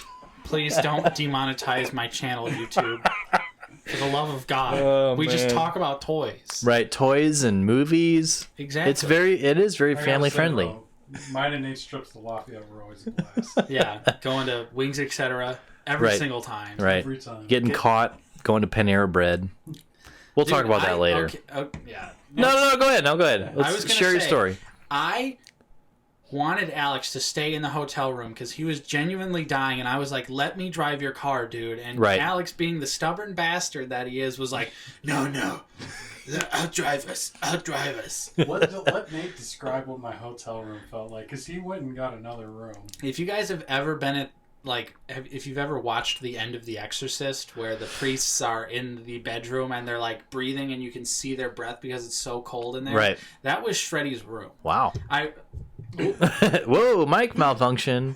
went into Shreddy's room because I got a different room because he was really sick. He actually had like contagious. Wait, you guys diseases. had your own rooms at this point? Yeah, Yes, because- he's wow. like, I can't So the say- mothership paid for 'cause I two was- different rooms. Yeah, because I was contagious at that point. He was Wow. he was Do you actually remember- contagious. I don't even remember what I had. You had like hepatitis or something, No, right? it was- You it had like It was like No, strep it or was strep, something. yeah. I thought you had strep AIDS throat. for a little bit. So No, it was, anyways, it was strep throat. I genuinely wanted to get a different room. I was like, I don't want to get sick. I don't can't- want AIDS, I right? can't afford to be sick. Right. And I went into Shreddy's room to gather my stuff to go to the other room, and he's just bundled up, burritoed up in a blanket. Only his head is sticking out, and it's ice cold in the room. Did you watch Cashing Out yet? And he's sweating. You want to know the craziest thing? Like, I've never sweated that much in my like, I took a nap in the middle of the afternoon, and I woke up and my clothes, I wore a t-shirt like this, Right. Your basketball shorts, and then boxers, obviously. Right. All of them were like I jumped in a pool. Wow. Like, no kidding. I'd never sweated that much. So what was Yeah. wrong with you? What'd you have? Strep throat, Strep. and I had 102 fever. Wow. Like, I could not just keep cool. So strep throat is contagious because I don't know. I've never had Strep it. Yes, throat it is is. contagious. Okay. Well, for the first, like, 24 24 to 48 hours. Yeah. So you bailed. You Yeah. were like, I'm out. I don't I'm want not- strep. No, I'm not even trying to risk Luckily, he worked that day because I dropped him off at work, and then I went to urgent care. that. Yeah. In Lafayette? Yeah. And we talked. How was it? How was They were- urgent care in They were Lafayette? nice. I mean, they were talking a little too much. I'm like, you know, Right. I have like, strep I throat. have strep throat, and they're Right. like, you have 102 fever. How are you Yeah. like alive Right. now? And I'm like, or no, how are you walking? You go, oops. And I'm like, oops. The classic, yeah, So, shreddy yeah. meme is oops. I was trying to be the good friend. I was like, I'm gonna get me and Alex dinner. Get him something decent to eat because when we go down there we eat like trash cans. For We real. eat like actual raccoons, and I was like, okay, we're getting Panera today. We're getting you soup and we're getting you some bread, and you're gonna be all right. Ah. And Which I did not eat, by the way. Well, that's I why. tried. yeah, I really at tried. first I was gonna walk because the Panera was very close. Okay. No, okay, close for him is like, it was at least 3/4 of a mile away. That's fine. I Okay, would've well, made listen, the if walk. it's nice outside and he's making a sacrifice so Yes, that way I know, you can but relax. I still felt bad. No, So- he's well, got too many Shreddy- feelings. I'm sorry, Shreddy has too many feelings. Yeah, So then too much. He needs more White Claw in his So then life. Shreddy was like, no, Dude, I'm no, almost done with the I'll second drive. one. And so we're driving over there. It's not too far away, and our big boss is No. crossing the road 2 of them. while we are driving past them. Yeah. Ooh. Like, you know, like in the... It was like a movie scenario. We Like, were for joking about it before it Yes, happened. I'm like, we're going to drive past them. And sure shit, we did. Man. What kind of timing is that? So you guys got busted by the big mothership. Yeah, Yeah. but Shreddy was actually sick, but he was just too stubborn to let me drive his car over. So there wait, and so take did they care of know him. that you were sick? Yeah, Yeah. I told So they them. knew you were sick. You wanted to drive Shreddy's- his car Yeah. so that way he can rest and just kind of recoup. Mm-hmm. And then on your journey to get food, the big mothership showed up. Yeah, Yes. it's like, Wow. it's kinda sick. Yeah. Right. So they thought you were fibbing, right? So it do you was- think that? Do you I mean, think the they paper- think you were fibbing? They definitely think Alex was fibbing. Dang. But I can confirm to Paperwork doesn't matter, right? yeah. Okay, wait. So did the mothership know that you did you leave early at all? He didn't go to work. I didn't was go to the work bearer. until- Of, So you didn't even go. You didn't even go at Don't all. go at all. I was the bearer of bad news. I was like, hey, Shreddy's- Alex is He's got super sick. hepatitis, right? Yeah. Yeah, he's not Yeah. feeling good. Alex has the hepatitis. He's got the HIV. So it was me that broke the news to them. So then when we saw him, it was just like, Ooh, right. It looks suspicious because of said story, right? Okay. So, anything come of that? now Anything? Alex just gets memed on. Right. We don't talk, but yeah, it is the meme of the You day. get memed on. It is Hey, the remember meme. that time? Yeah. Something like that. Yep. So anyways, let's talk about Once Yeah, Upon a let's talk Time in about Hollywood. now. That's fair. Hey, I'm ready. Let's go. You finally saw a movie, Steve. When's the last Yes. time you saw a movie? So the last time, I don't want to say that Steve just watched the movie because I don't want it to make it feel like he watched this movie just because. Like, he actually wanted to see this right? movie. This was a movie I was looking forward to because of the trailer. Because who was in the movie? Brad Pitt, Leonardo DiCaprio, Margot Robbie, Al Pacino. You know, people I've seen before Fair cast. in different movies do a great job. So the last movie I saw before Once Upon a Time in Hollywood was Space Buddies. that's a little too far away. Let's bring it a little bit more. Movie Early we saw in spring. theaters. Early spring. Yeah, probably the last. Early summer. Avengers? Nope. I saw that. A Dog's Journey. No, that's not. Early summer, like this year? This year, yes. What came out this summer that you would have watched? Will Smith. A Will Smith movie came out earlier this year? Yeah, Aladdin? Oh. Wow. I don't watch Disney movies. Right. I don't Well, we'd support actually that talked about this. bullshit. We talked about how we saw you Aladdin. didn't want to see any of the live action remakes because of that. Yeah, it's You bullshit. said that Disney was Disney just is creatively bankrupt. right. They have no And all they originality. can do is I Marvel mean- movies and live action remakes But here's of the thing, though. classics. Ooh. Haven't they always been creatively bankrupt? No. And go there? No. Because they've been- No. I would say that they had a really good string of movie, and I didn't Late- watch all of them, but just seeing all the stuff that they came out with, yeah, maybe some of it was similar, but also at the same time, like it's its own movie. Can we real talk for a second? The late Sure. hold on. The Nope. late 80s throughout the 90s Right, was original. a golden age of Disney animation. I would say except for Lion King, because the Lion King was ripped off from a Chinese director who made the movie. I want to say it's the white cub or the cub or something like that. Kimba, yeah, it was Kimba. That was the name of the character. But that was where the Okay, original to us story. Westerners. Sure, exactly, right. But still, that wasn't Lion King wasn't original. I don't. Is that where, is I'd that probably- really where that story came from? Yeah. Yeah, it was a Chinese dude. Look it up. mean, He didn't have there's- money to fight against Disney to say, "Hey, you're doing copyright." Disney was just like, like There's- we're bigger than you. We're gonna stomp you. Right. We're gonna take the Lion King story and make it our own, or that premise of that story and make it our own. I think that's most Disney movies Yeah, that's is probably take a most- premise from somewhere else and turn it Right. into your own. I mean, look at Cinderella, Snow White. Right. All of the super duper classic Disney movies are all based on something. Something else that was before them, Yeah. right? But they do enough. Right. to Well, they have change it money. around They and have make money, it- yeah, I mean, and that's the thing. there's nothing you could do against Disney now, but the live action remakes being blatant, just literally copy and paste. From what I understand, I did not see The Lion King, but it was almost straight up a shot for shot remake just with CG realistic animals. Almost too realistic, right? Yeah. From what I've heard, it was Yes. like It it was was- National Geographic It was too realistic for sure. Disney style. And it was like even Disney style is generous to say, because some people were talking about when they came out of the mothership, they were saying that it wasn't fun, it wasn't realistic to what they deem would be a Disney film. Yeah. You know what I mean? Like it wasn't as family friendly as they know it as a cartoon version. The stuff now, it's too real. Like Lion King, for example, it was hashtag too real. They couldn't handle it. They didn't like it. They cut out a lot of the classic songs that were in that movie. Like I know a lot of people who said, what was I think they only cut out one song. what was it? Well, they changed Scar's song. Yes, and that's Prepared. Be Prepared, exactly. But the reasoning behind it, I guess, kind of makes sense. What is it? The original apparently has some, at least I don't know if this is the Nazi intention. undertones? Nazi undertones. Sure. yeah. Right. If you watch that movie, yes, the way that they're marching, the way that they're saluting, I could see that. But even still, like, it's I don't know. I guess it's hard to say that it means well, even though it's got that kind of undertone. But at the same time, like, that's its own thing. So if you're going to follow that mindset or follow that script, why isn't it the same? Why isn't it as family friendly as, it used to be? And this movie is totally different than not totally different, but there's a lot of major things that are different than what it used to be. Can I defend them for a second? Go ahead. To be fair. Fucking Disney shill. Yeah, look at him. Look at him over there. If we don't get these movies, you guys understand they're not going to be able to fund movies that we actually want to see, right? Right, but at When's the same last time Disney has put out a movie I've wanted to see? It's Well, not a Marvel. I with mean, all like, the movies that Pixar they make movies, through they make those original movies. Pixar is too. creatively bankrupt too. But they come out with How a many bang- Toy Toy Stories? Story 4. Right, Toy Story 4, Incredibles 2. Here's the exactly. thing, though, like Coco was a banger.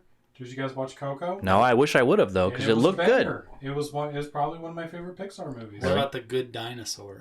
I like The Good Dinosaur too. It didn't make anything, but it was a good movie. I think Pixar also had a golden age Right. of classic animated movies. Right. And that ended with Monsters WALL-E. But they're Inc., still- Wall-E, Toy Story, They're still making boom. bangers though. I mean, yeah, you got to make a sequel every once. Okay, in a if they're while. not making movies off all the superhero movies that they have put out in the last I'm 8 not years. I'm not just saying Disney. Like, Well, that's I mean they are the Disney, same though, right? But Disney owns everything now. Sure. Like if So where's the now creativity? they can throw money now at like 20th Century Fox and things like that. Which 20th Century Fox is it? 20th Century Fox is putting out a lot of the original movies, aren't they? What do you mean? like what? Well, like a lot of indies are through 20th Century Fox. Well, yeah, there's like Fox Searchlight Pictures. Right, which is they have good movies through them. Did they buy Fox Searchlight? I can't remember. I would assume it would have been included with the deal. I'm pretty sure they own. And, you know, if they don't get money from these bigger movies, they're not going to make these smaller movies. I guess we'll have to see how that turns out because it's still too early to tell. It really is too early to tell, but you know, in defense, like I know it sucks, but these movies do make money, and events every once in a while they make something smaller out of it. Right. It's not much. I just feel like with all the money that they're making. Here's the thing, though, like people are watching it. Like we're not. And that's the thing, any change right? If people don't. If people keep watching it, people aren't going to change. With all the money that they made through what Avengers 4? Is it 4? It was the fourth. Technically, yeah. What was it called? Endgame. Endgame. So with Endgame, it grossed so much money that it made it. Yeah, but how much money did it really make? I don't know. Let's talk about Check that. Box Office Mojo. It'll tell you. Doesn't matter. Sure, but my I don't point. care about that. My The goddamn movie cost $400 million to make. okay. Times that by 3 for marketing. Shit, it cost over $1 billion probably just for P&A, and then the movie itself. Right. It probably made less than $1 billion in profit. Come on. At the mothership, how long did we have it for? We had it for when did it come out? It came out late April. But how well did it do beyond the first week? Shreddy's got a point, but I mean, it did. I think solid the Avengers second week. Endgame made a profit. Exactly, and that's what I'm saying. Profit, but the thing is, it's not making as much of a profit as you think it is, because that movie, like I said, the movie itself cost probably $400 million. How much do you think? Right, the RDJ marketing budget made is off that movie. Yeah. How much do you think Robert Downey Jr. made off that movie?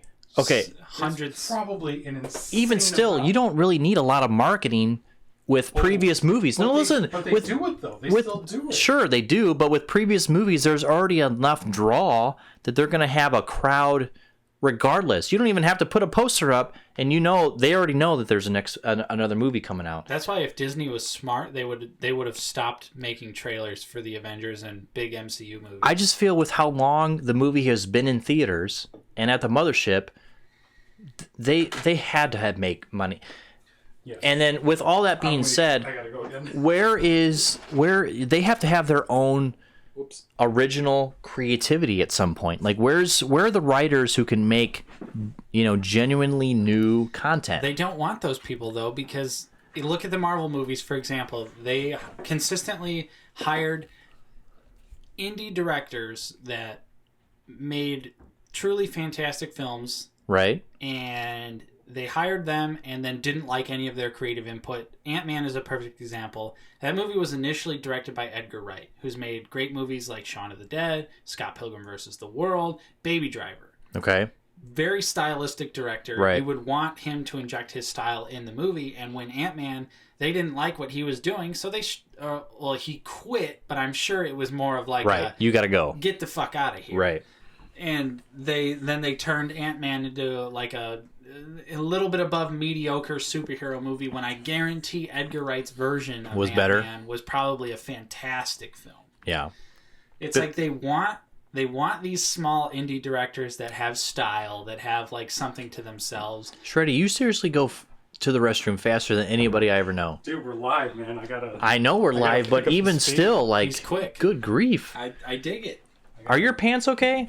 Did you go in your pants? We still haven't started talking about Once Upon a Time. I know, it's an 8:23. We're still good. I know. What happened to us talking about Hollywood, man? We're going. No, we're good. No, we're good. We're fine. We'll get there. Yeah, that's fine. We'll finish we can by go for 6 hours. I don't care. Yeah. So, with all that being said, though, like, why doesn't Disney want to kind of create a new generation of movies that people want to see that has its own originality? Because they want to play it safe and they want to make a lot of money. But why, when they have so much money, though? Why would you be afraid to appeal to a new audience? Hold on. Okay, so the people at the top, okay, they're not creative people. And that's the problem. People. They're the people who are like, okay, this has worked. continuously making us money, why on earth would we change this? So little work with the most profit is basically what it sounds like. Yeah. Yes. And that's what it is. And Yes. as the audience, as you know, me, Aladdin was okay. Aladdin was probably 3 or 4 out of 10. Like seriously, like I know the story, I knew what was going to happen, but after it was executed on screen and we saw it, I was like, this is not as good as the original. You know, like the original had more passion, it had more character, it had more just originality. Like it was its own thing. And now, 20 years later, they're recycling their own movies. They're not the same. They don't feel the same. And I can say that because I've seen both the original when I was 10 and now when I'm 34. It's just like, come on. This is not original material. It doesn't feel new. Yes, it's a shiny new CGI film, but that's about it. You know, you put Will Smith as the genie. Robin Williams was definitely, you know, tenfold better than Will Smith as the genie. Can I play devil's advocate a little bit here? He's going to because he's been drinking White Claw. So, okay, but, Go ahead. so okay, we have these stories that we know and love, but Right. they're not getting re-released in theaters. What do you think about it being played to a new generation then? Like, I mean, like That's fair. One day you're gonna want to have. We're all gonna. Theoretically, we're all gonna want to have kids, right? Right. So, are we not gonna want to take our kids to see these movies that we love? And you know they're playing up in nostalgia like real Sure. hard. And we know that whatever it is, what it is. It's never gonna change. But I mean, is that necessarily a bad thing? Like, yeah, we're not gonna get the movie that we had. But right. if we can give our future generation the kind of experience that we had, and this kind of goes with like Halloween, okay? Picture yourself like with the new movie that came out, the new Halloween that came out, Teenage Nate, okay? Do you think you would have liked this movie at age 11 to 14? Drinking Zima. Do you think you would, Halloween? But for real, like, do you think this would have opened you up to the franchise? Like, say you've never seen a Halloween movie, your friends are like, you know, dude, let's go see the new Halloween movie. Like, and this opened your world up to the entire franchise. Is that a bad thing? No, I wouldn't say in that context that's not a bad thing. But what I will say to your argument about people, a new generation having experiences, is you can always show these people these old films. But they're not going to be able. But the thing is, But movies like these big movies are meant to be. And it drives me nuts because I hate the home video format. Like, it's great that Netflix has given Netflix and Amazon have given indie filmmakers this platform, and YouTube and everywhere else have given the platform for filmmakers to have a voice and get their work out there.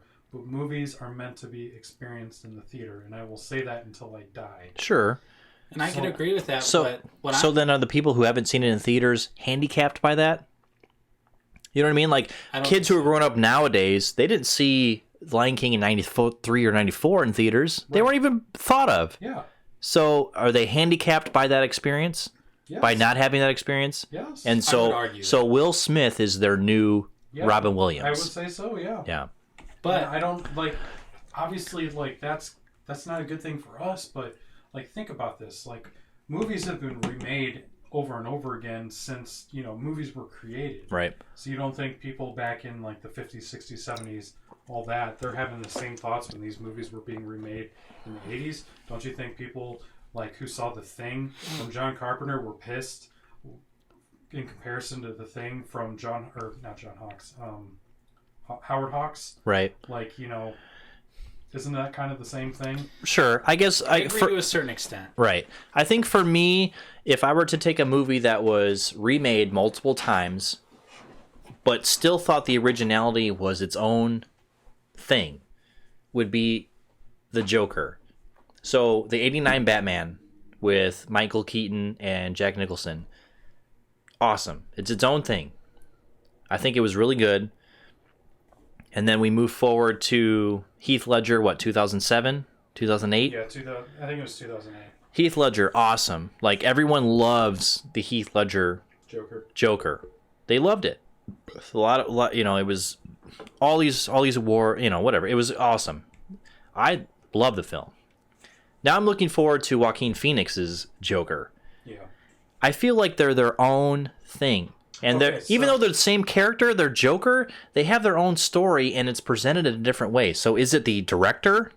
Is it the producer that makes it what it is? Or, you know what I mean? Like, it's so that brings up a whole new argument. It's the same story. You're almost talking about just style at that point. Right. Is the movie just well made? And at the same time, what you're bringing up. Right, and I like them for different things. Like, I like Jack Nicholson's character because he was crazy and loud and fun, and like he was just his own dude. Right. And then Heath Ledger, a little bit more psychotic, a little bit more carefree, you know, kind of like just clumsy at some scenes during that movie, and that was fun. And then with the Joaquin Phoenix that's coming out in October, he's got a whole list of issues that are going mental issues, you know. So, and that's something that you can look at, you know, with a lot of the, you know, what people talk about nowadays. But he's a different kind of crazy, you know what I mean? So it's the same character, but each one has its own qualities that I think are worth watching. Right. So why can't Disney do that? You know what I mean? Like, why isn't Disney doing those same kind of things where they're taking the same story but making it still interesting? I think Mulan could be an interesting take on the story, because as far as I understand, there's no songs in the upcoming live-action remake of Mulan. They've ditched the music. Why is that? I don't exactly know. Okay. Because I don't closely follow any of this shit, because I legitimately do not care to go see the live-action Disney movies. Right, we've talked about that. But as far as I understand, like, maybe Mulan would be the first one that, like, oh, hey, it's a remake, but it's also different enough that it can stand on its own, as opposed to being so lazy like a lot of the live-action Disney remakes are. Right. Well, okay, so I think some of it can come down to the filmmakers as well and how much say they have in it, because, like, we haven't seen the Joker, so it's going to be really hard to tell. I think it looks awesome. I think it looks awesome too, but I mean, how much control does Todd Phillips have over his material? I mean, I've only seen the Hangover series from him, so I really can't tell you. But I think that may have a big factor over it as well. I mean, right. But I mean, we're getting deep, man. You're getting way too deep. Do you need another drink, Shreddy? I can go into, like, I can get just real heavy into this, and but there's just the problem is that there's no clear answer to any of this. Like, it could be the filmmakers, it could be Disney, because I mean, like, every once in a while Disney takes a creative risk, but they do come out with some really solid stories. So I mean, like, it's hard to tell who's at fault when they come out with a mess. Like, personally, I like the new Aladdin. I didn't really have any major problems with it. I liked the little additions to the story they made. It's at some points it's like, yeah, of course the original. Like, I watched the original and the remake back to back. Right. And I'm like, okay, like, they went in depth a little with this a little bit more. That's cool. Right. And then Will Smith, you know, like, he was a huge meme. He was his own genie, and I think that was cool. Yeah, I would give him awesome. props for being his own genie, his own separate character from obviously Robin Williams, the classic, but right. I caught myself laughing at some things that they did, you know, and I thought that was good. Right. I wanted some, you know, originality, and it only showed up like bits and pieces. It was like sprinkled in where it was like, hey, this is original. We're going to throw this into the movie. And I was like, that was good. But that was it. You know what I mean? Like, it was just so far and few between with its originality with the new movie that I was just like, I still like the original better. You know what I mean? Because I guess that's kind of how I felt. I guess it could come down to the filmmakers too, because they're getting some big filmmakers to do some of these remakes. Like, Jon Favreau did The Lion King.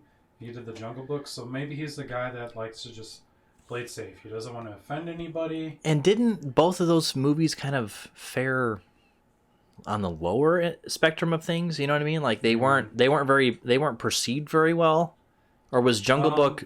I think Jungle Book high favorite. Hit. Was it really? Jungle Book was a hit. Like, that one was really high in Rotten Tomatoes as far as critically. I think it did. I don't remember how it did at the box office, but I mean, it did pretty well.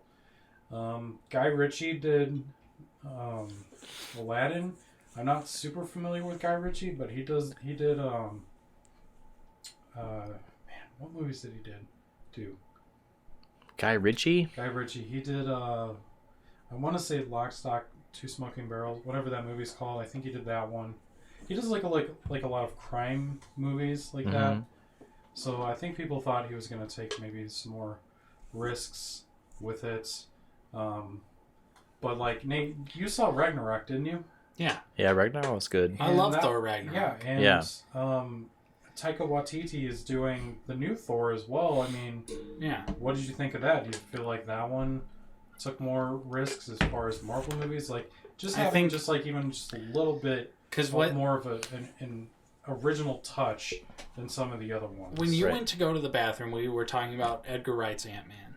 Okay. And so now you coming back to this question, yeah, I think at this point Marvel finally realized to some degree that if they're going to hire these indie directors that have a certain style, they need to let them do that style that they have crafted. Mm-hmm. And I think Thor Ragnarok really benefited from that because Thor 1 and 2 are pretty fucking boring movies at the end of the day.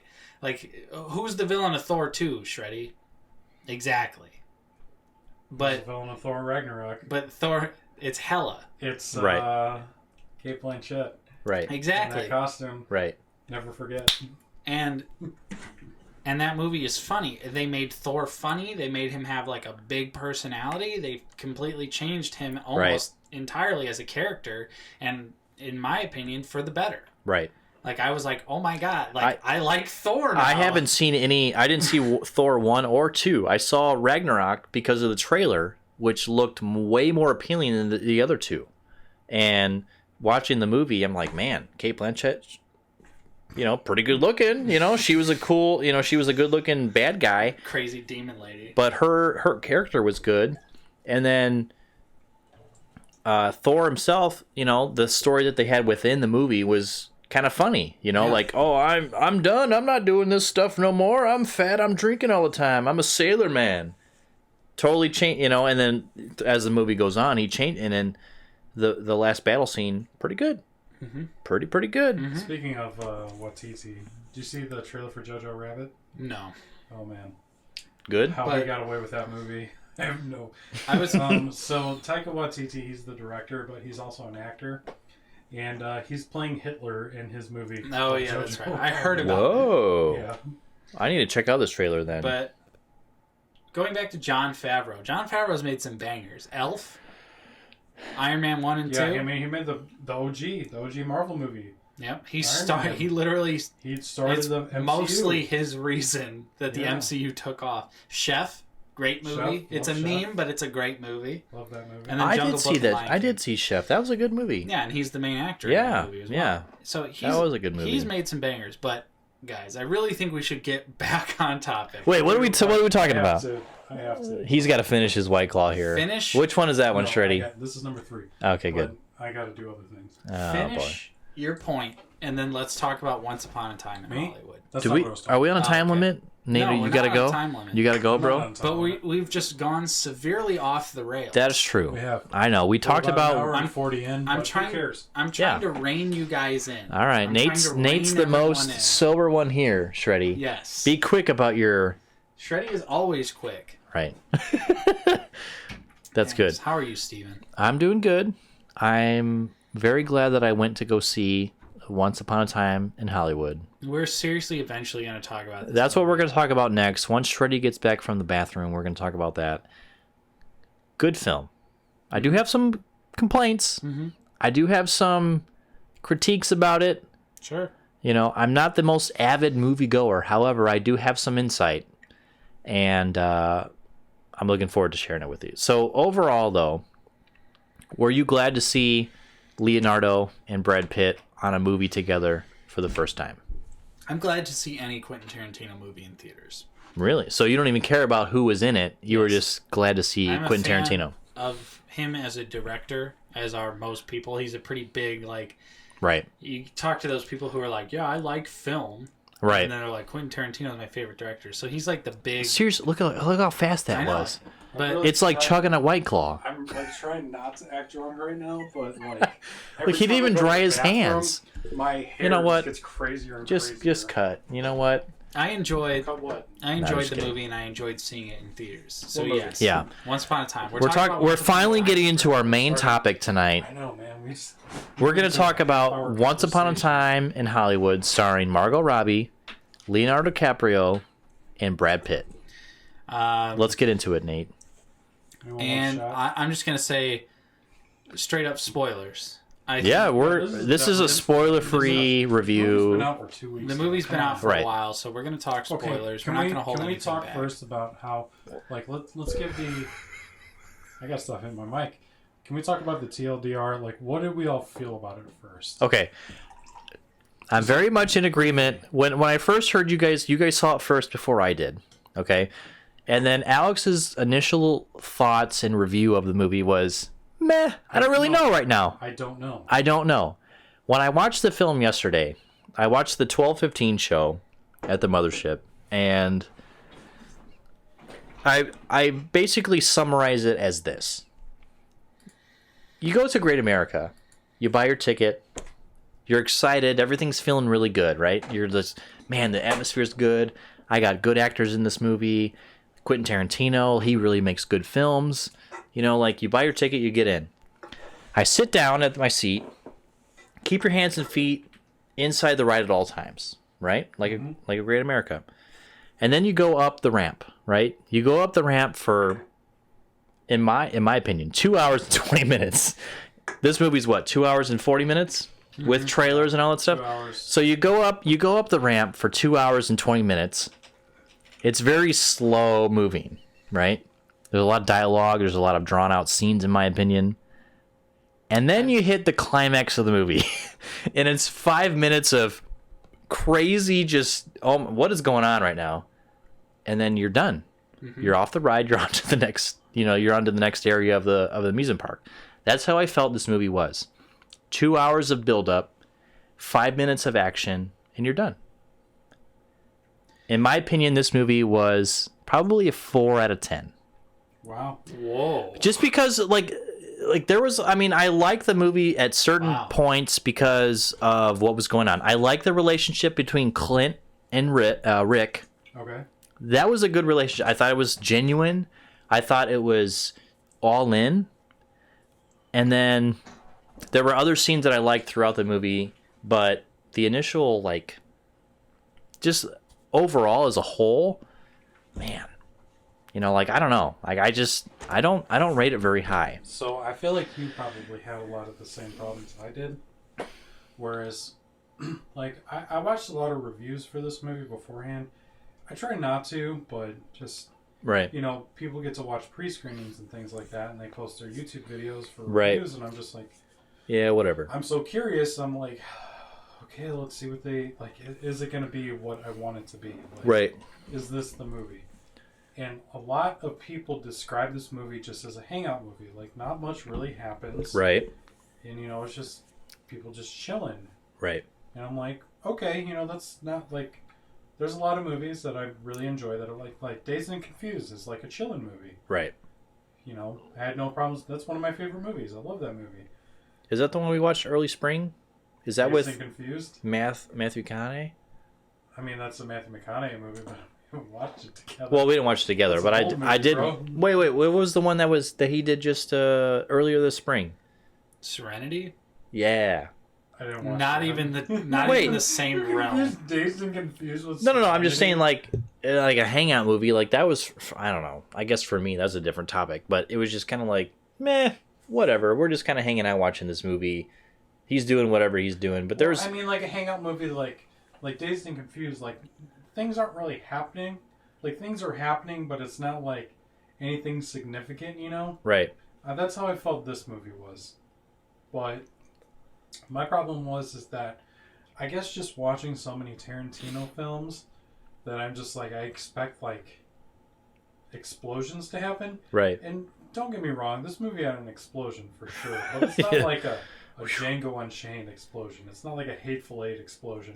It's not like an Inglourious Bastard explosion. It's not like a Reservoir Dogs explosion. Like, it's just like, okay, there's like one banging ass scene, Right. and then the rest of the movie is just kind of like we're just here. Very chill. Yeah. Yeah, It's which is fine, but that's why I'm so conflicted about how I feel about it. Is just because I like watching, like, the explosions happen. Right.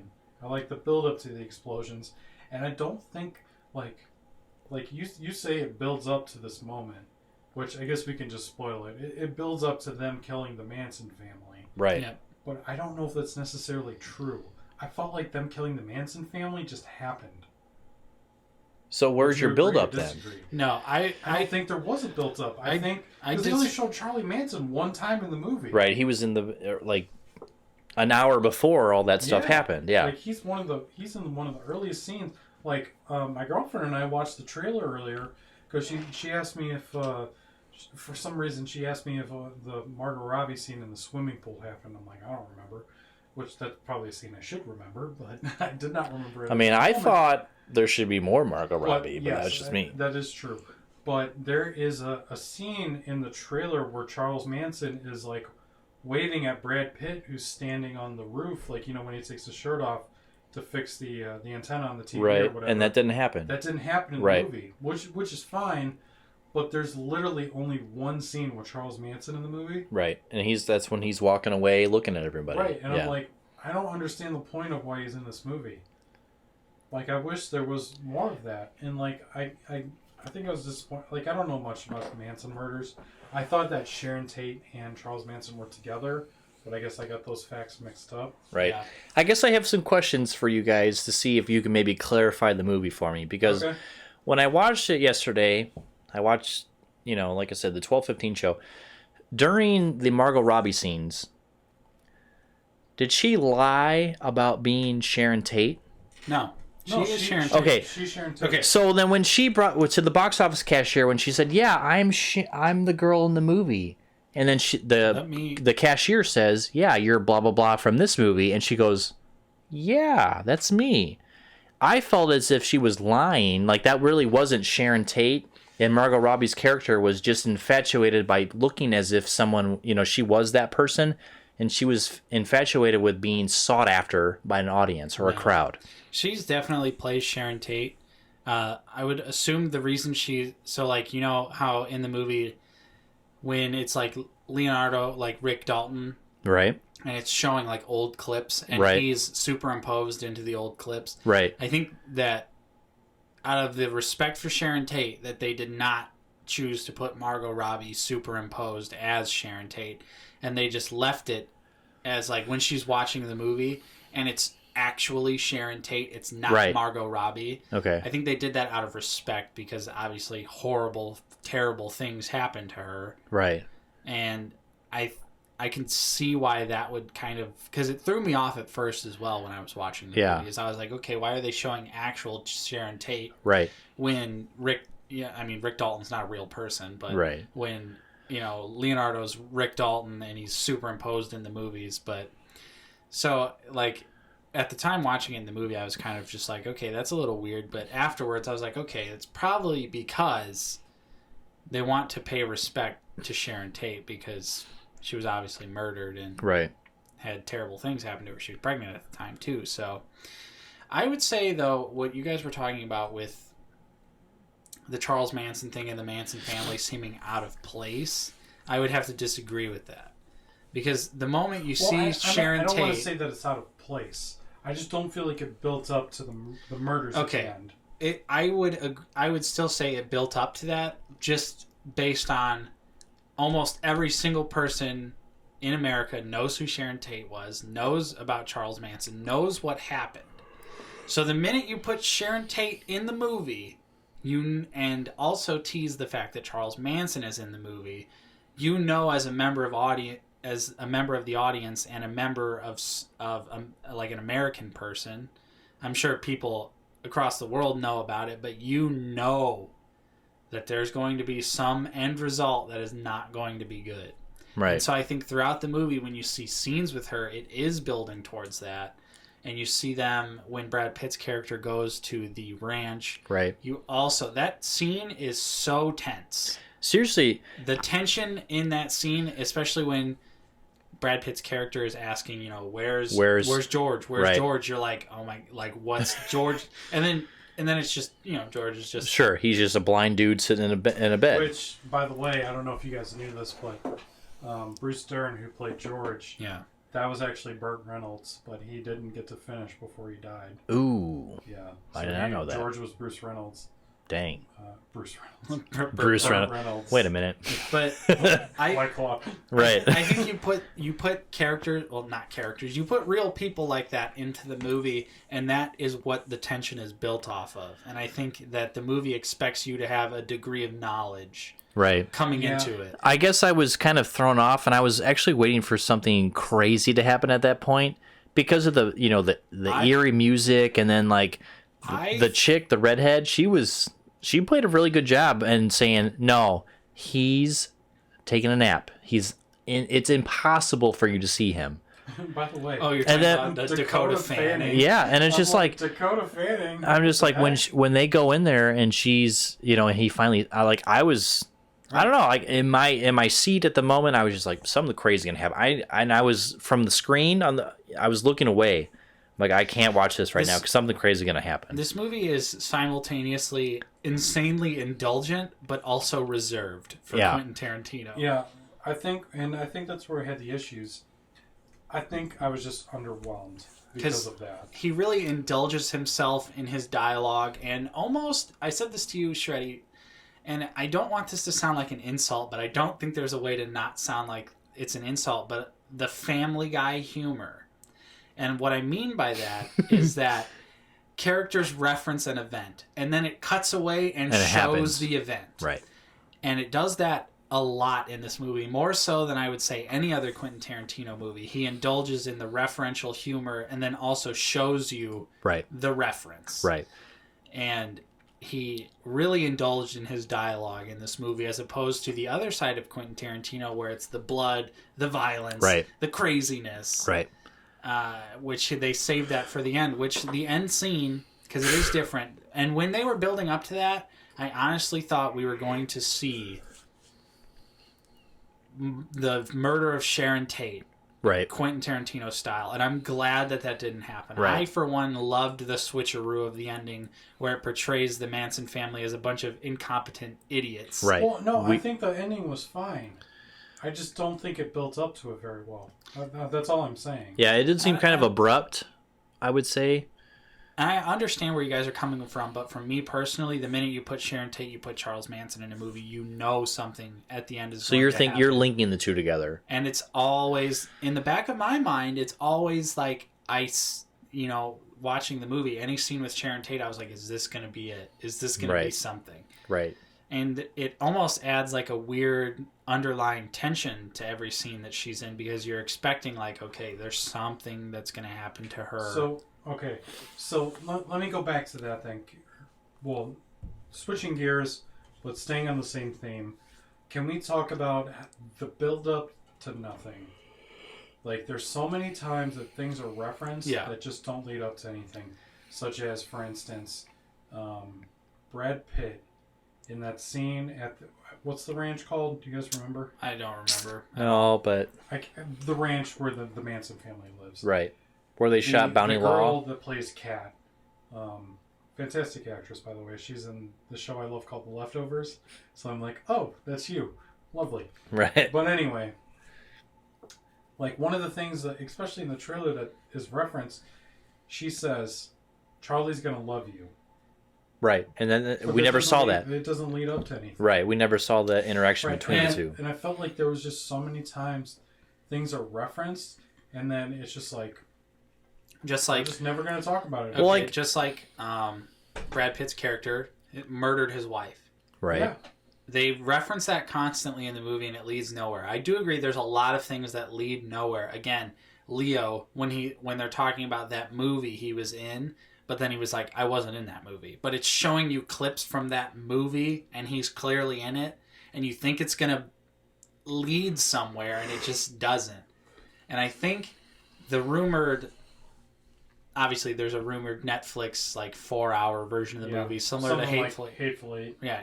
So maybe there was genuinely a lot of stuff cut out of the movie but it was still a 2 hour and 45-minute movie, and it wouldn't surprise me if Quentin Tarantino had an extra 2 hours of this movie. But don't you think it's a little odd that they would just... Because that's something you can easily cut. Like, that line you can just cut from that scene. I agree. It is weird that some of the stuff that was left in, you're just kind of like, okay, it didn't really go anywhere. That's what I was saying. The movie is like simultaneously super indulgent, but also reserved. Yeah. I guess the only part that I think that I disagree with that is when he was talking about Brad Pitt's wife, Cliff's wife. Because But it never had any impact on the true. The story. Right, that's true. But I guess in that small instance, that little bubble of the story where they talk about how, you know, the director his wife didn't like Cliff because of said reasons, they did explain that.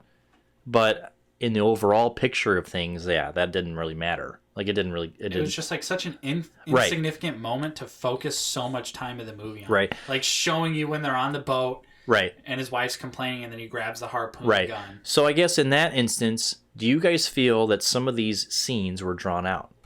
Yeah. Like, that's almost Quentin Tarantino, though. That's almost Quentin Tarantino's to dialogue. the point, though, where it was just like, do we really need this scene? Do we really need these 20 minutes of dialogue between so-and-so and so-and-so? I'm going to say that the scenes that are drawn out are a lot less drawn out than they were in Hobbs and Shaw. Okay, I didn't see that movie yet. I don't want to review Hobbs and Shaw. Yeah, let's not do that. But, like, Tarantino, at least, like, most of his, like, dialogue and things like that are interesting. Mm-hmm. Whereas, like, I watched Hobbs and Shaw, and, like, they're back and forth between each other. I'm just like... Right. Okay. When's this movie over? Yeah, when's this movie over? But, yes, I do understand where you're coming from, Stephen. I do agree, to a certain extent, that, yeah, some of the scenes I was kind of like, okay... Let's keep it rolling here. We were on a good track. We had a good pace going, and now I'm just feeling bogged down. Right. And yeah, I definitely agree that this is probably one of the like more awkwardly paced Quentin Tarantino films, because usually you watch one of his movies and you're like, wow, that was 2.5 hours. That felt like 10 minutes. Right. But this movie, you definitely do feel it to some extent at certain moments. But then by the end of the movie, when all that stuff was happening, I was so into it. I straight up lost my wallet for a day and had no idea where it was, and it was actually at the theater that mothership that I saw it at. Left my wallet there because I was so into the movie that I just had no idea. That's hardcore. But, thanks, Quentin. Yeah, by the time the end of the movie hit with the Manson family stuff, I was like, wow, this is so awesome. Right. What a good payoff. Right. I as far as that goes, like, even though the Manson story in itself is its own, in my opinion, interesting story, they didn't really elaborate too much on it. You know, it was just kind of there. Which is fine. And I guess for that kind of setting, it's fine, because the whole movie was based on a dude who was washed up and looking for work. Yeah. Right? It wasn't... Yeah. That was like a background piece. Right. So, and given in that time frame, that makes sense. You know, Hollywood, late 60s, early 70s. Obviously, that's when the Manson stuff happened, but I don't know. It just seemed kind of like... I wanted more with that, because that story in itself, to me, is interesting. It just didn't elaborate on it too much. So, well, if the rumors are to be believed, you will be seeing more of it. Yeah. We'll see where that actually goes. But overall, though, I do think the movie was still a great time. I don't regret watching it. It's definitely somewhere in the middle for me. For Quentin Tarantino filmography, it's somewhere floating around in the middle. Right. It's definitely not... It might be my 5th favorite Quentin Tarantino movie. I need to see it more than once. I've only seen it once. I cannot, for the life of me, completely judge a movie only seeing it once. Yeah. Especially a dense movie like a Quentin Tarantino So what film. scenes did you like? Like, what parts of the movie did you guys enjoy? Really? Yeah. I mean, I pretty much enjoyed the entire... Like, any scene with Leo, any scene with Brad Pitt, absolutely hilarious, fantastic, kept me involved. Any scene with Margot Robbie, even though her scenes were... They're very short. They were very short, and it's a little disappointing. But again, the Sharon Tate stuff and the Manson family stuff was the backseat. That was the B plot of the movie. It wasn't the A plot. So I understand why there wasn't much. Right. And I enjoyed all those scenes, especially the scenes where it's like fake Leo and he's superimposed into the old footage. Yeah, that was fun. And like the scene when he's acting and he's got the big ridiculous get up on and he's trying to say a serious line and he's just like, line. Right, line, and Like, they get into it. Yeah. those scenes where I was dying in the theater, Right. like, laughing out loud about how funny it was. I guess the addition or all the culmination between all those scenes was at the end when he was talking in his trailer to himself. Yeah. When he was just like, "You better get those lines right, or I'm gonna whoop your ass." You know, like all those. When he's That was struggling with- hilarious. when he's struggling with drinking, and he's like, okay, maybe just one more sip, and then Right. he's like throws it. Wait a minute. He throws his liquor bottle across the trailer. I straight up almost had tears in my eyes watching Right. those scenes. Same thing with Bruce Lee versus Brad Pitt. Right. I was like, oh Of course, it's manslaughter. Like anyone who kills somebody with their own hands is called manslaughter. Those were the select scenes that I'm like, man, this is good. This is going to be a good movie altogether. I just felt like they were just too drawn out, and I didn't have a problem with it. I don't know. I think Quentin Tarantino's made worse movies, like Jackie Brown. Oh, Jackie Brown. Yeah, I can concur with that a little bit. But those scenes, though, with Leonardo DiCaprio in his own trailer, talking shit to himself, "Hey, get your lines together, I'm gonna whoop your ass." I thought that was funny. I liked the scene with Brad Pitt and Bruce Lee. Who's the actor who played Bruce Lee? Do you know? His name is Mike Moh. It's spelled like M-O-H. I'm not Great job. Not 100% sure how to pronounce that, but yeah, he excellent did job. Really good. And a lot of people were angry about Bruce Lee's portrayal, but I think a lot of people also don't realize how Bruce Lee was in real life. And a lot of people look back on Bruce Lee with rose-tinted glasses, obviously because he died at a very young age. Right. How old was he? Early. I can't say definitively, but he was young. I want to say late 30s, early 40s. I think that's pretty safe bet, but he was definitely a hothead, and he thought he was a badass himself. So people thought the performance was disrespectful, but I think it was just more of a non-rose tinted glasses look at Bruce Lee, right, as a hot-headed martial arts master who exploded in popularity around that time. Right, he was 32, by the way. So even earlier than that. Wow. Very young. So wow. Oh, never mind. We'll talk about that later. But I thought that those scenes and that performance, I didn't think it was disrespectful in any way. I thought it was a pretty accurate portrayal of the character, and it was funny. It was played for laughs. Right. So let's just have some fun. It went well with the time era that they were in. Right. And I think that went well. But yeah, I thought overall the movie's it's a solid flick. Not my favorite Quentin Tarantino movies. Right. Hateful Eight is still the king. Sorry, bud. It's not Pulp Fiction. But Hateful Eight's great. Hateful Eight is my favorite Quentin Tarantino movie, and I can say that definitively. I have seen that movie dozens of times at this point. It is my favorite movie to watch when it's cold outside, when it's snowy. I sit back, relax with that 2-hour, 45-minute masterpiece. But that's good. So if we can continue talking about Once Upon a Time in Hollywood, if you guys want to, I don't know. Well, I was gonna bring up. I got another topic to bring up. All right. Within the movie? No. Ooh. All right. Okay. Let's just do it. If we want to end Hollywood, I'm good with that. I don't have a lot more to say about. I don't Hollywood. have much to say either. I don't think it's not a bad watch for sure. 5 out of 10. That's where I'm at. A little underwhelmed. I wouldn't go that low. But wow. I don't want to I can't review it, give an honest review until I watch it again. I agree. But I don't think I'm going to do that until it's on home video. And I also agree. Yeah. And at so this point, October. If I had to personally slap a score on it, I'm feeling a 7 out of 10 on Once Upon a Time in Hollywood. That could probably be pretty accurate for me. Just on the initial viewing, I would probably say that's pretty accurate. Good movie. Definitely going to buy it on Blu-ray day one. Really? But you going to review it on Out of the Basement? I mean, nah. I think I own Hateful Eight, but I'm pretty sure I own every Tarantino movie. So I mean this one's different. Straight up, I didn't like Jackie Brown at all, but I still own it because it's a Quentin Tarantino movie. I got to keep them all on deck. Right. Can't own 90% of his filmography and then skip out on one movie. I feel like I have to talk about this. It's not the topic I wanted to bring up, but the Tenet trailer, Christopher Nolan, bro. I did see that on IMAX. I watched it on IMAX. Yes. I haven't seen it. Okay, Nate, at the Mothership, make sure you watch it because, dude, it is super dope. John... I forget his name. Washington? Yes, John David Washington. John Washington, Denzel Washington's son. Robert Pattinson's going to be in the movie too. But dude, the music in that movie is super solid. Or just the trailer. not Hans Zimmer. Hans Zimmer is not scoring this movie. Really? Yeah, It felt like it. because he wants to do Dune, which I'm completely okay with. But man, like the music in that trailer was super solid. Like, still don't know anything about it, obviously. Right, it was super like vague almost. It's Like every I Nolan mean, yes, trailer. But yes I'm and no. You know what I mean? Like it had Of its. course, I'm a Christopher Nolan hype Fan. train baby, for sure. He makes great films. Yeah, he makes great films. I can't name a single film of his that I don't like. Right. Even though I like to clown on Interstellar a lot, it's still a pretty solid flick. I know, like a lot of my friends hate Interstellar, but like seriously, when I saw Interstellar 70mm IMAX, dude, like I straight up cried. Like that experience Visually, that movie was amazing. Like just seeing film in the IMAX, that kind of movie in IMAX, like you got to see Chris Nolan movies in IMAX for sure.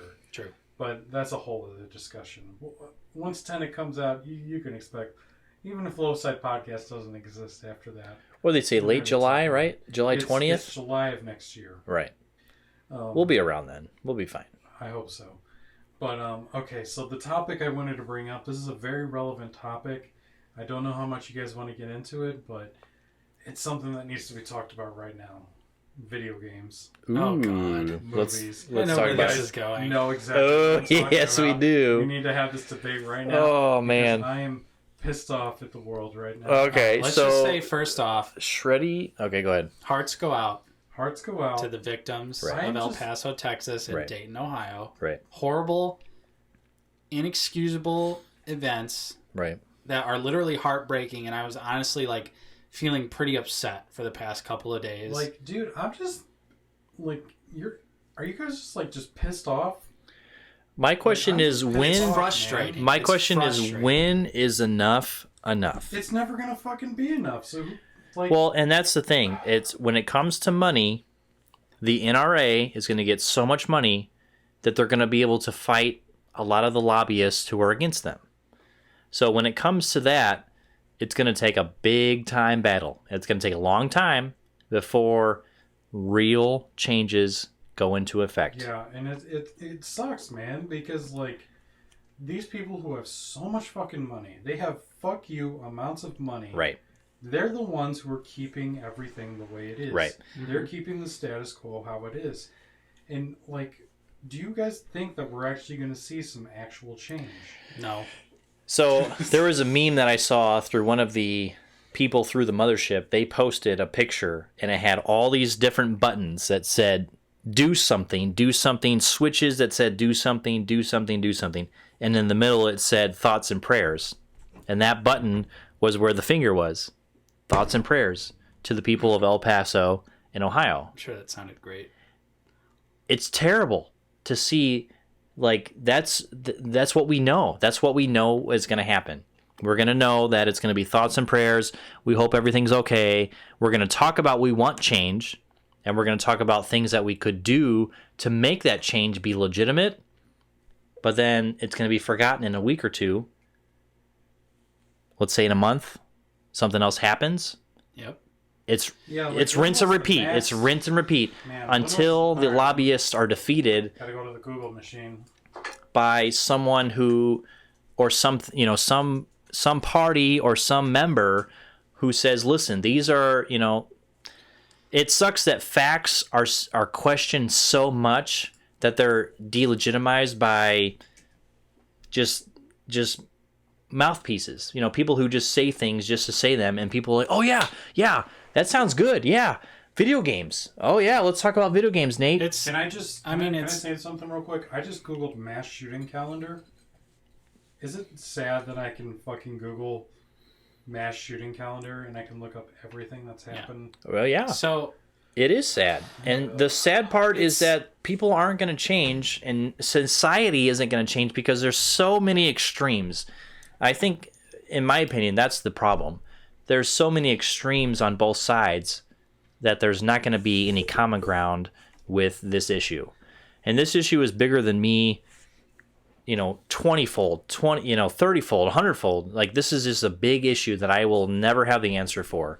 But it's weird because it's specifically an American issue. Right. And a United States issue. Right.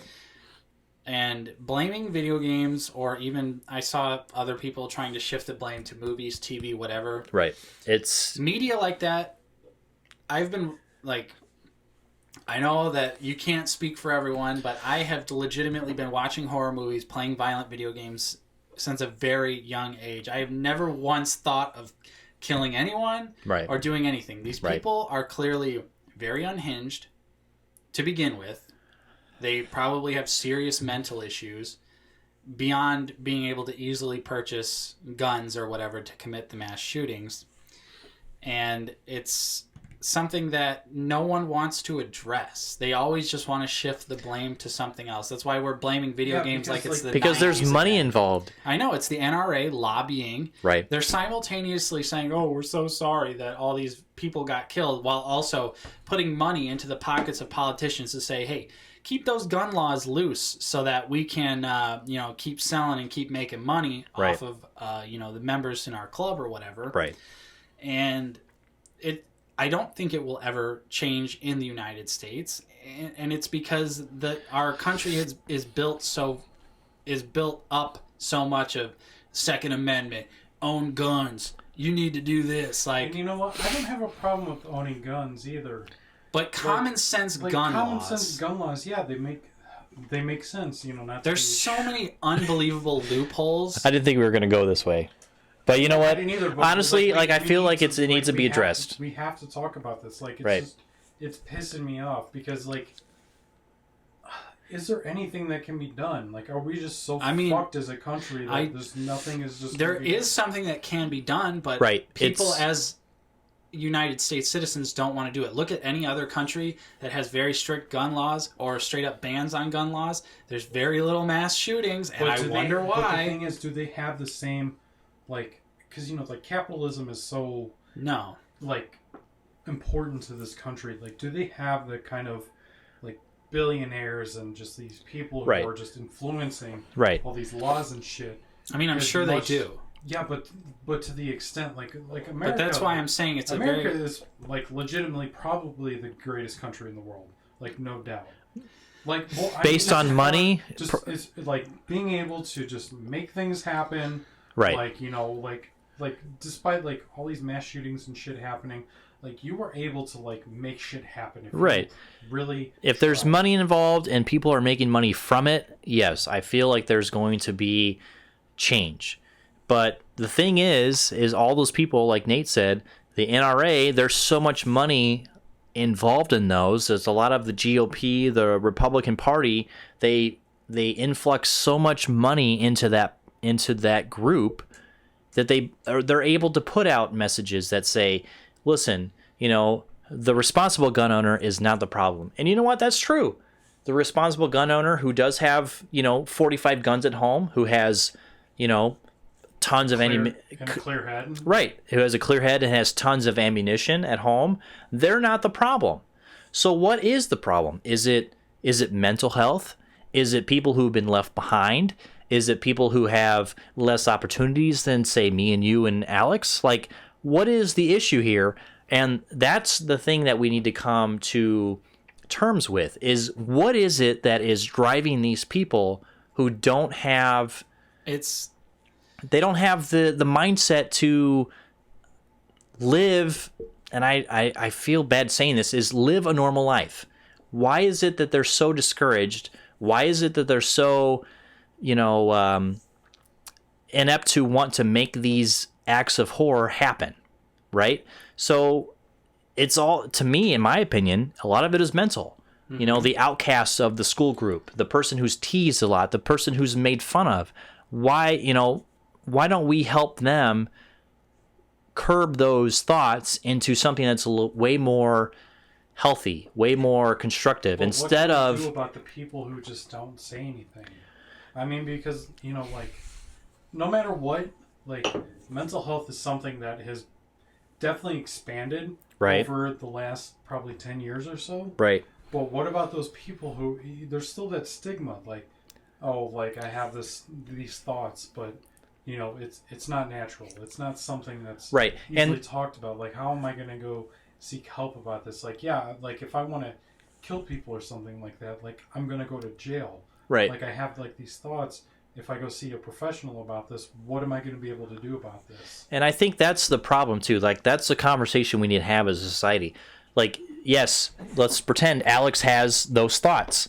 How do we help Alex without having Alex have the stigma that, oh, Alex is that, look at him, he's that guy that, He's gonna go he wants to go shoot up the, the theater or the library or the Walmart. Like, we need to kind of move from that. Like, we've identified what causes mental health.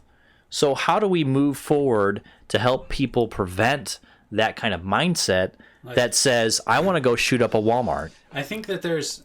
Okay, so obviously mental health plays a big part in it, but also at the same time, it's extremely easy to get a gun. Sure. Very little background checks. Yeah, can we just buying on the black market, and these people, they would have a harder time acquiring a weapon to commit a mass murder if there was more extensive background checks, if there was not only a criminal background check, but a mental background check. Right. And it would probably suck for all of those people who want to legitimately purchase a gun, who have no, issues, who just are fans of guns, they're collectors, whatever. That's totally fine. Right. But it's going to have to suck for those people for it to get better, I think. Yeah, but here's the thing, though. Okay, it's We're 2019. going to get deep here. Yeah, we're gonna get super deep here. It's fucking 2019. Who the fuck doesn't have a gun at this point that Right. wants a gun? Right. I have Okay. 2 at home. Yes, I have 2 in my possession as well. I am a registered fucking gun owner. I have a license to own a gun, to carry a gun with me. Okay, so let me ask you this, Alex.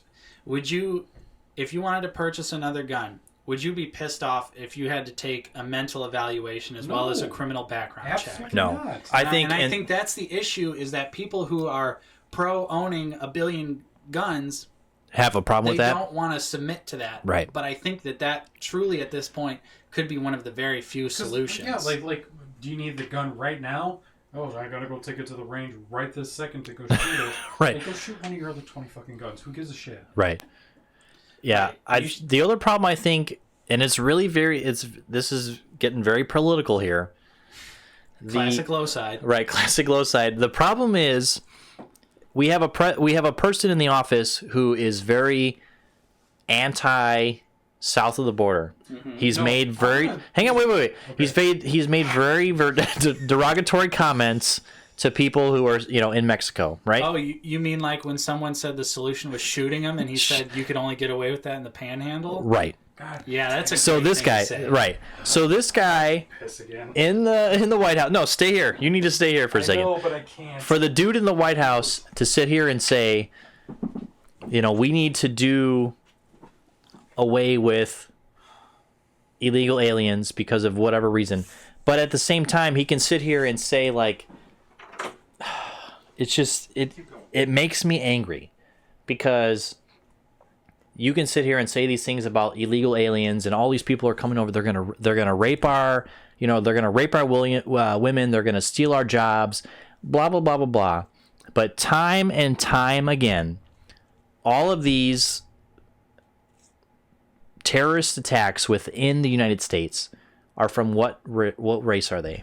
They're white people. They're white people. Uh-huh. And I'm not trying to call out white people. However, I'm trying to say that the issue is not outside of. Sure, I'm sure there are instances where issues are outside the border. They come into the United States and there's a problem. I'm not saying that there's not that issue, but I feel like there's way more people who are within the borders of the United States who have mental issues, who have these radical extremist thoughts that say, you know what, I'm going to act on these and I'm going to show them white supremacy. I'm going to show them that the white man is the lead person in this country. And a lot of these acts, like the Las Vegas shooter, the most recent 2 shootings, they're all white guys. Sandy Hook was a white dude. The guy at the Colorado theaters was a white dude. And I'm not trying to pick on white people, but what's going on? What is it that we can do to help not only the white guy or anyone who has a mental disturbance or a mental issue, that we can help them to prevent these acts from happening? The problem with that is you can't give someone help who doesn't want it. Okay. So then why don't we have... And that's why I'm saying stricter gun laws could prevent these people from acquiring weapons to act. You can have those thoughts, but acting on them is a totally different Sure. thing. So in that instance, the guy from El Paso, many reports came out that said he was a normal dude. He had a girlfriend. He had a good job. He went to school. He was a normal guy like me and you. But he ended up doing this, shooting in Texas, and then took his sister. Well, okay. He shot his sister too. I So think like, you're getting the facts confused. The Daytona was it the Ohio guy? shooter was the one that killed his sister. Okay, so I got to mix up. That's fine. Because the guy from El Paso, if I'm not mistaken, is the guy that posted the manifesto 20 minutes before. Okay. Okay, so I got it mixed up. People like that, like they have their feelings before. Sure. Like they don't like people like that. They don't make their feelings like unclear. Sure. Okay, so the opposite side, like what do you do with someone like that? Someone who seems normal on the outside, but on the inside they have this, this rage. How do you detect that? You can't. And that's Unless they want well, I help, mean, you can't. like- and I feel like that's a problem. That's a problem within us that we need I feel to like nobody wants to report the warning signs either. right. Like when something is wrong, like I feel like we are probably afraid to kind of speak up about these kinds of things because we don't like. I'm probably gonna start getting my thoughts mixed up here, from the White Claws and just being pissed off in general right now. Great time to explore politics. Yeah, I know. But Give me another White Claw, Nate. fuck it, right? I know. We have more White Claws. Luckily, we have more Three Floyds in the fridge. Yeah. But like if you thought like somebody was genuinely going to do something, they knew that you were going or that they were going to do something, and you have this thought in your head like they could harm me, they could harm my family. Like, would you do something about it, or would you just say fuck it and just roll the dice? Right. Like, I feel like there's a lot of that too, because like I heard of another story about an older woman who reported her grandson who had these thoughts, just like the guy from the El Paso shooting. Like, he had these like white supremacist thoughts. She reported him and prevented a mass shooting, essentially. Yeah. Right. And that's So, like, right. That's good. yeah. I feel like that's more of what we need to do. But I think But with like, but think about that. Like, would you report something if you thought that it could potentially endanger yourself or your family? I feel, I think in that instance you're looking for the greater good. You know what I mean? Like, Well, most people don't think about the greater good. They think about themselves, which I'm sure. like everybody thinks about themselves. Like, everybody's in it for themselves. Like, I'm Right. not saying like that's a bad thing. I mean, Right. it's your life. That's what you have to do. But Right. I think in that instance though, like if I notice something that's pretty obvious to me, like let's say Nate was wanting to, do something, like I as me and Nate have known each other for what, 6 years, 7 years, maybe a little bit more than that. Something like that. I'm not going to be afraid to report, Nate is going to want to do something because I know that it's bigger than just me. You know what I mean? As much as I have a friendship with Nate, at the same time, there's more people involved than just me and then just Nate. But not I'm everyone more- has someone I'm more- close to them. And I but feel like- I'm thinking more of on like the simpler level, like the people who just are either acquainted with people or like I said, they don't think like you do, because not everybody are going to think like the three of us. They're going to think like I can't do that. Like, Yeah, I don't know. That puts me in danger. Or Well, what danger, I guess, because I don't think like that, what danger is it going to be if I report, let's just say Nate was going to do something, if I'm going to help prevent something that was bigger, I guess it's just where's the harm in that? I guess it's just the fear of the unknown. Right. And I think that's scary. And I think maybe that's like what you said, maybe a lot of the society has that kind of mentality or mindset. And I think that's why we don't talk about mental health very much, is because it's just the fear of the unknown. Right. But now that we, like Nate said, now that we know the last 10 or 20 years how much mental health has played into these incidents, what's the next step? How can we help prevent these issues, or how can we help that person who doesn't feel like they belong? And I don't have that answer. I'm not asking you guys to answer that question.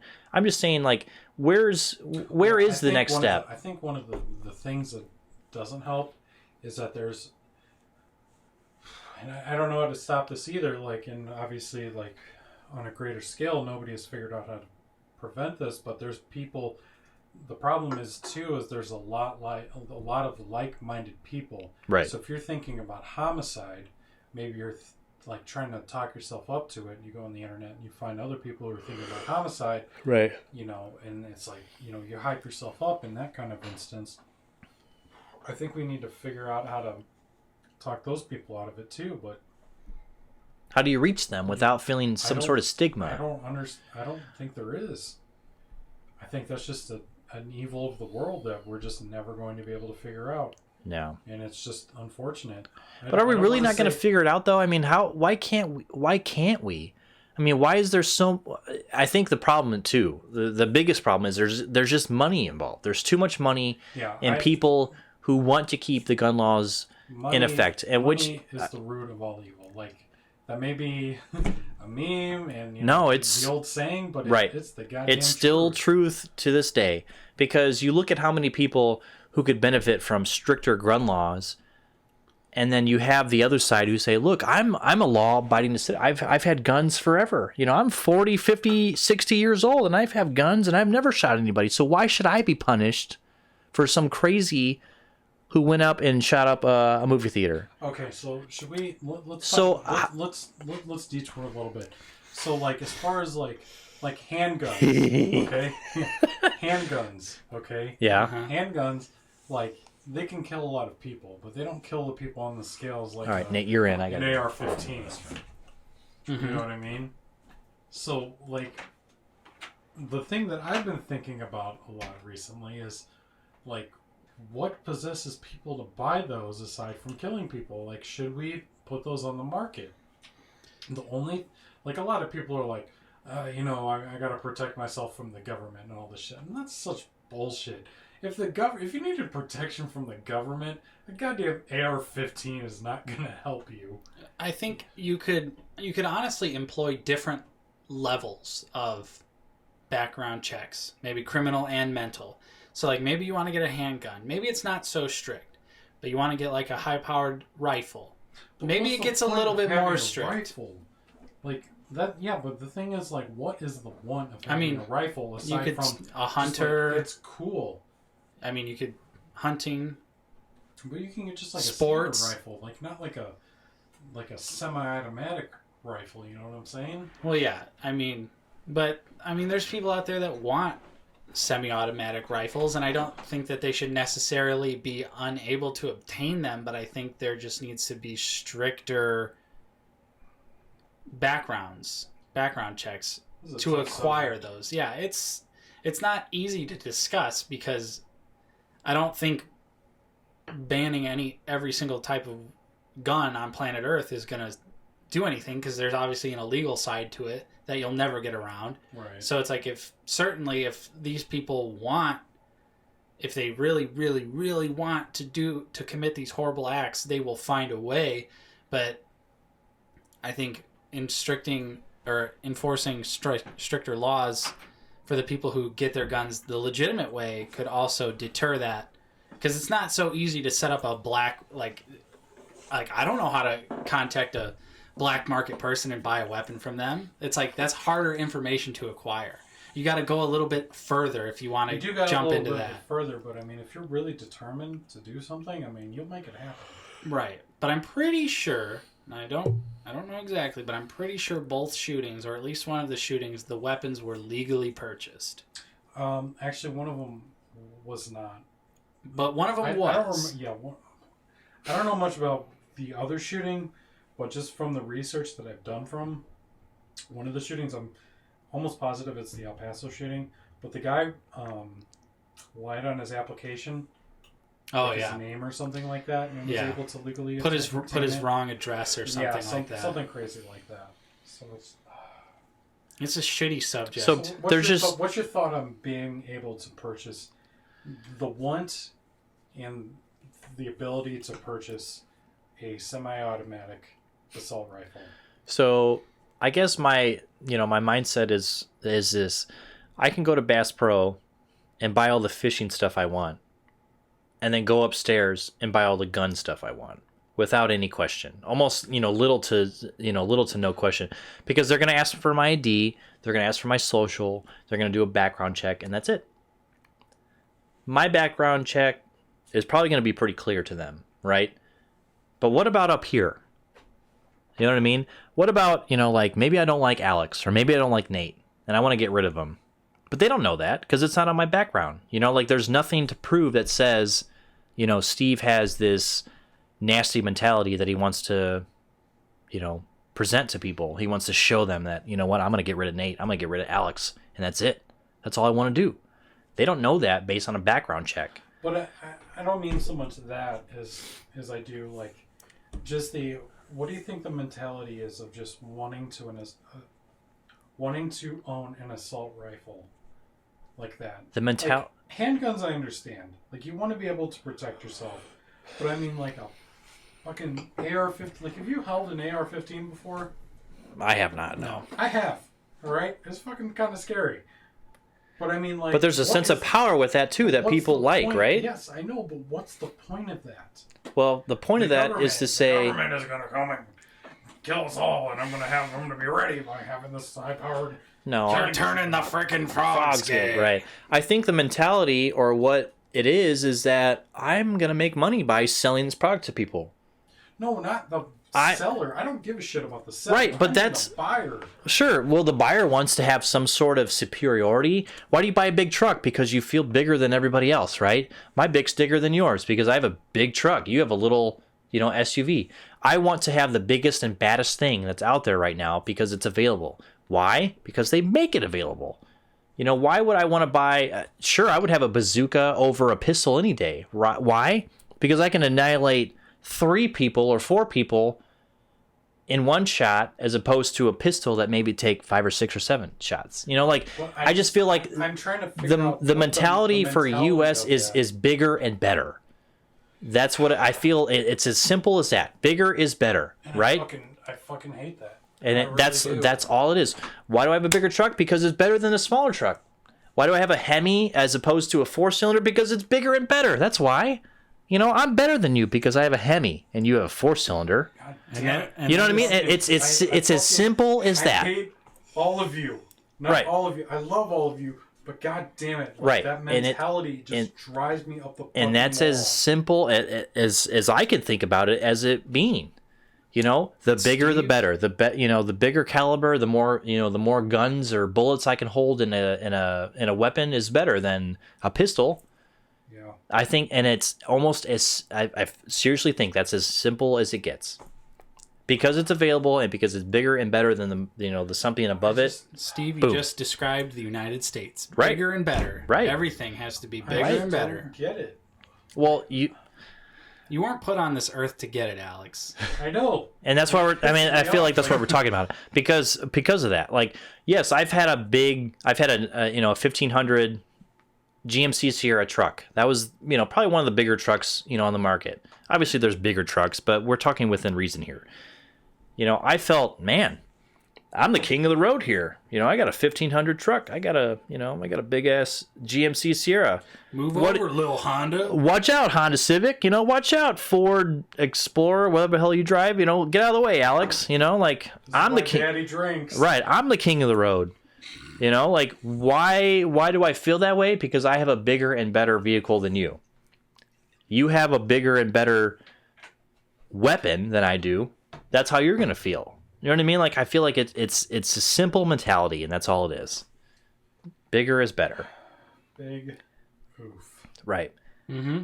So we don't have the solution. Right. We don't. Obviously, this topic is bigger than us. We have opinions, and that's fine. But nothing's going to change until the people up top have a mindset that says, you know what? We do need change. We do need to be better as a society. We do need to be better as a whole. And until that happens, and it sucks to say, how many people have to die until that change is implemented? And honestly, it sucks to say that. Literally, I feel like everybody but the people at the top can die, and they still wouldn't do a goddamn thing about it. Right. Yep. And it's, we've been so desensitized from it since 1996, 97, when the Columbine shooting happened. That was a big deal. Huge deal. Like, it was all over the news, right? I was 6th or 7th grade? So what puts that you guys, like 3rd or 4th grade? 6 or 7, yeah. Yeah, so like, Yeah, I don't. you don't. How much of that do you actually remember? No. When it came out, when it came out, and I was in 7th grade, I was like, dang, there's kids bringing guns to school? Like, I don't even know what a gun is. My dad had a pellet gun that you would use to remove squirrels, like rats, like little things, like it was just like almost like a hunting gun. These guys, they brought guns that destroyed people, and that's what they did. And then from there on out, that's all it's been. It's just been desensitization of these mass shootings, series after series after and it's just like, oh, it's just like a There's whatever. Probably also a degree of inspiration between people who would like to commit these horrible crimes. Right. They see someone else pull it off. They see their name plastered all over the news. Guess what? It's my turn. Their face is plastered all over the news, and Yep. they go, "Huh, I could I do could that. get some notoriety too." Yep. So let's do it. Right. And I think that's a big fault of mainstream media is Right. that they need to stop naming the shooters. Right. You can just refer to them as the shooter. Right. You don't have to show their picture. Right. You can include descriptive details of the person without actually showing what they look like, because half the time the notoriety is also a part of it. Right. I mean, a lot of the time the mass shooter kills themselves, or they get killed by the police, or they get captured.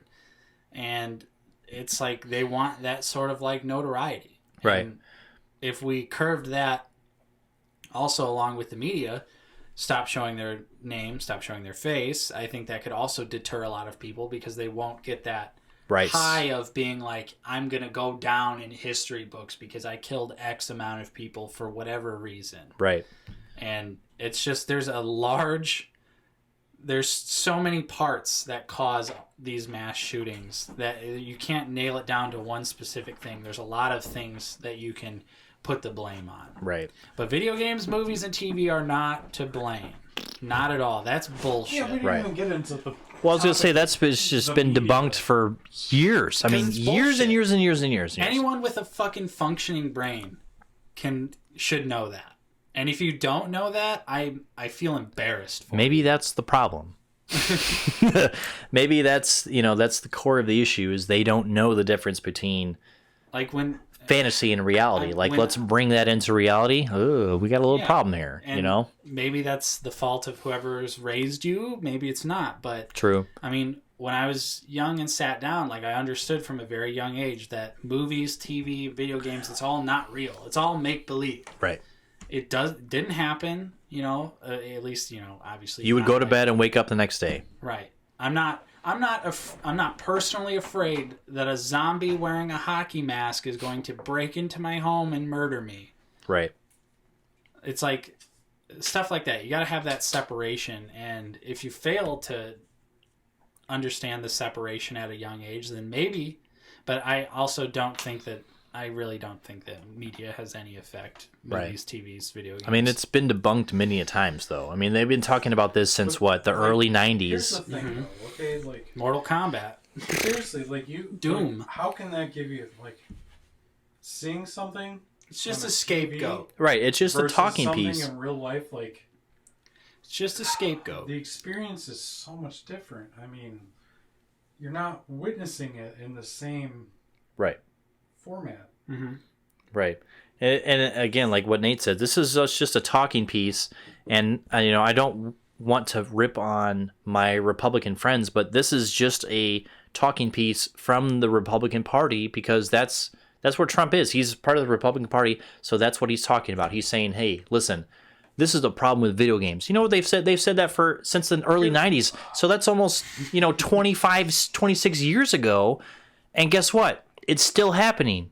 So either games are not the problem, or there's something else going on that we need to address. And I think it's the latter of the two. Here's the thing. I think, like, a lot of them, especially our POTUS, Right. pretty much, he's just a fucking goddamn cartoon character. He's just going to do whatever he's drawn to do in that exact moment. Right. Oh, video games? Yeah, that sounds great. Let's talk about Well, that. and but that's been an easy talking piece Mexicans, for. Let's just fix that. I'm getting angry now. I'm getting angry. Like, oh my god, like I feel like he just fucking does whatever anyone wants, Anybody wants him to do. And that's what it is. Exactly right. Like, Right. he doesn't have his own fucking opinion. When you He see just him has- on his own stage where he talks about Shut different his hair. things, like when he talks about people who It's are exactly how I feel. It's how my fucking right. hair You're is- like Boris is Johnson. How I feel. when you look at him during his unscripted speeches, that's him. I feel like that's him. The speech during, when he talked about the mass shootings, that's not him at all. No. That's 100% When he got the not Donald Sounds Trump. wrong. And it's kind It's of a just- shame it's that he silly. doesn't- It's a shame that he doesn't drink or anything like that, because I feel like I want to see the Donald Trump like at the bar at 4 a.m. Like, I want to know what he really feels. And honestly, like, I don't feel like He's any of the secretly shit- a liberal at heart. Yeah, Right. I don't feel like any of the shit he talks about is actually how he feels. I feel like it's how exactly like what his voters want.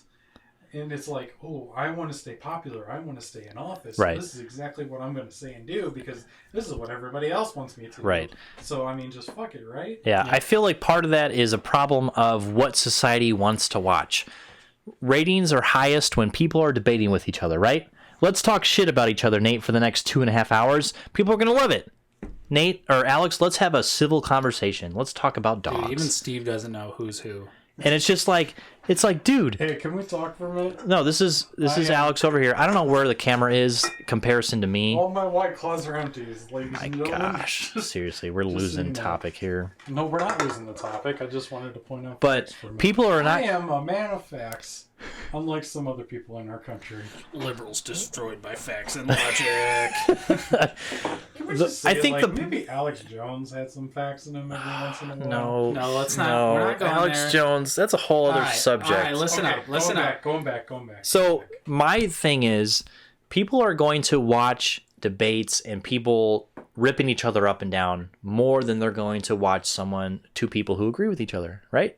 That's me It's just like me and it's Alex just like- agree that it's just like one Okay. big circle once between upon a time three in of us. Hollywood was an average movie. It's It just- wasn't Quentin Tarantino's best, but me and Nate are gonna rip it up and down. We're gonna rip at a new asshole. People are gonna watch that because we're There's talking shit about each other. 100% proof of that exists on youtube.com/outofthebasement. Anytime we trash a movie, tons of views. Anytime we really like a movie, a couple views. Right. So I think that's what it is. Like Trump, he just like relishes that, where he can talk crap about people and his followers more so than more than anybody else. Like, yeah, let's send them back to the country they belong to. Fucking rallies, it's like, what should we do about Mexicans? Shoot them all. Shoot them all, and it's And he like it's a fucking smiles and Yeah, laughs. he's and just like, it's a meathead mentality, and oh yeah, I love it, yeah, because Trump said it, I love it, and it's just like, dude, wake up. This is the United States of America, not the divided states of like. We need to be together, and we're better together than we are separate, yes. right? So like, if there's so much division, how are we going to be better as a country? We're together, we solve issues together, whether it's mass shootings, how do we fix that? Whether it's climate change, whether it's whatever it is that you want to talk about politically, right?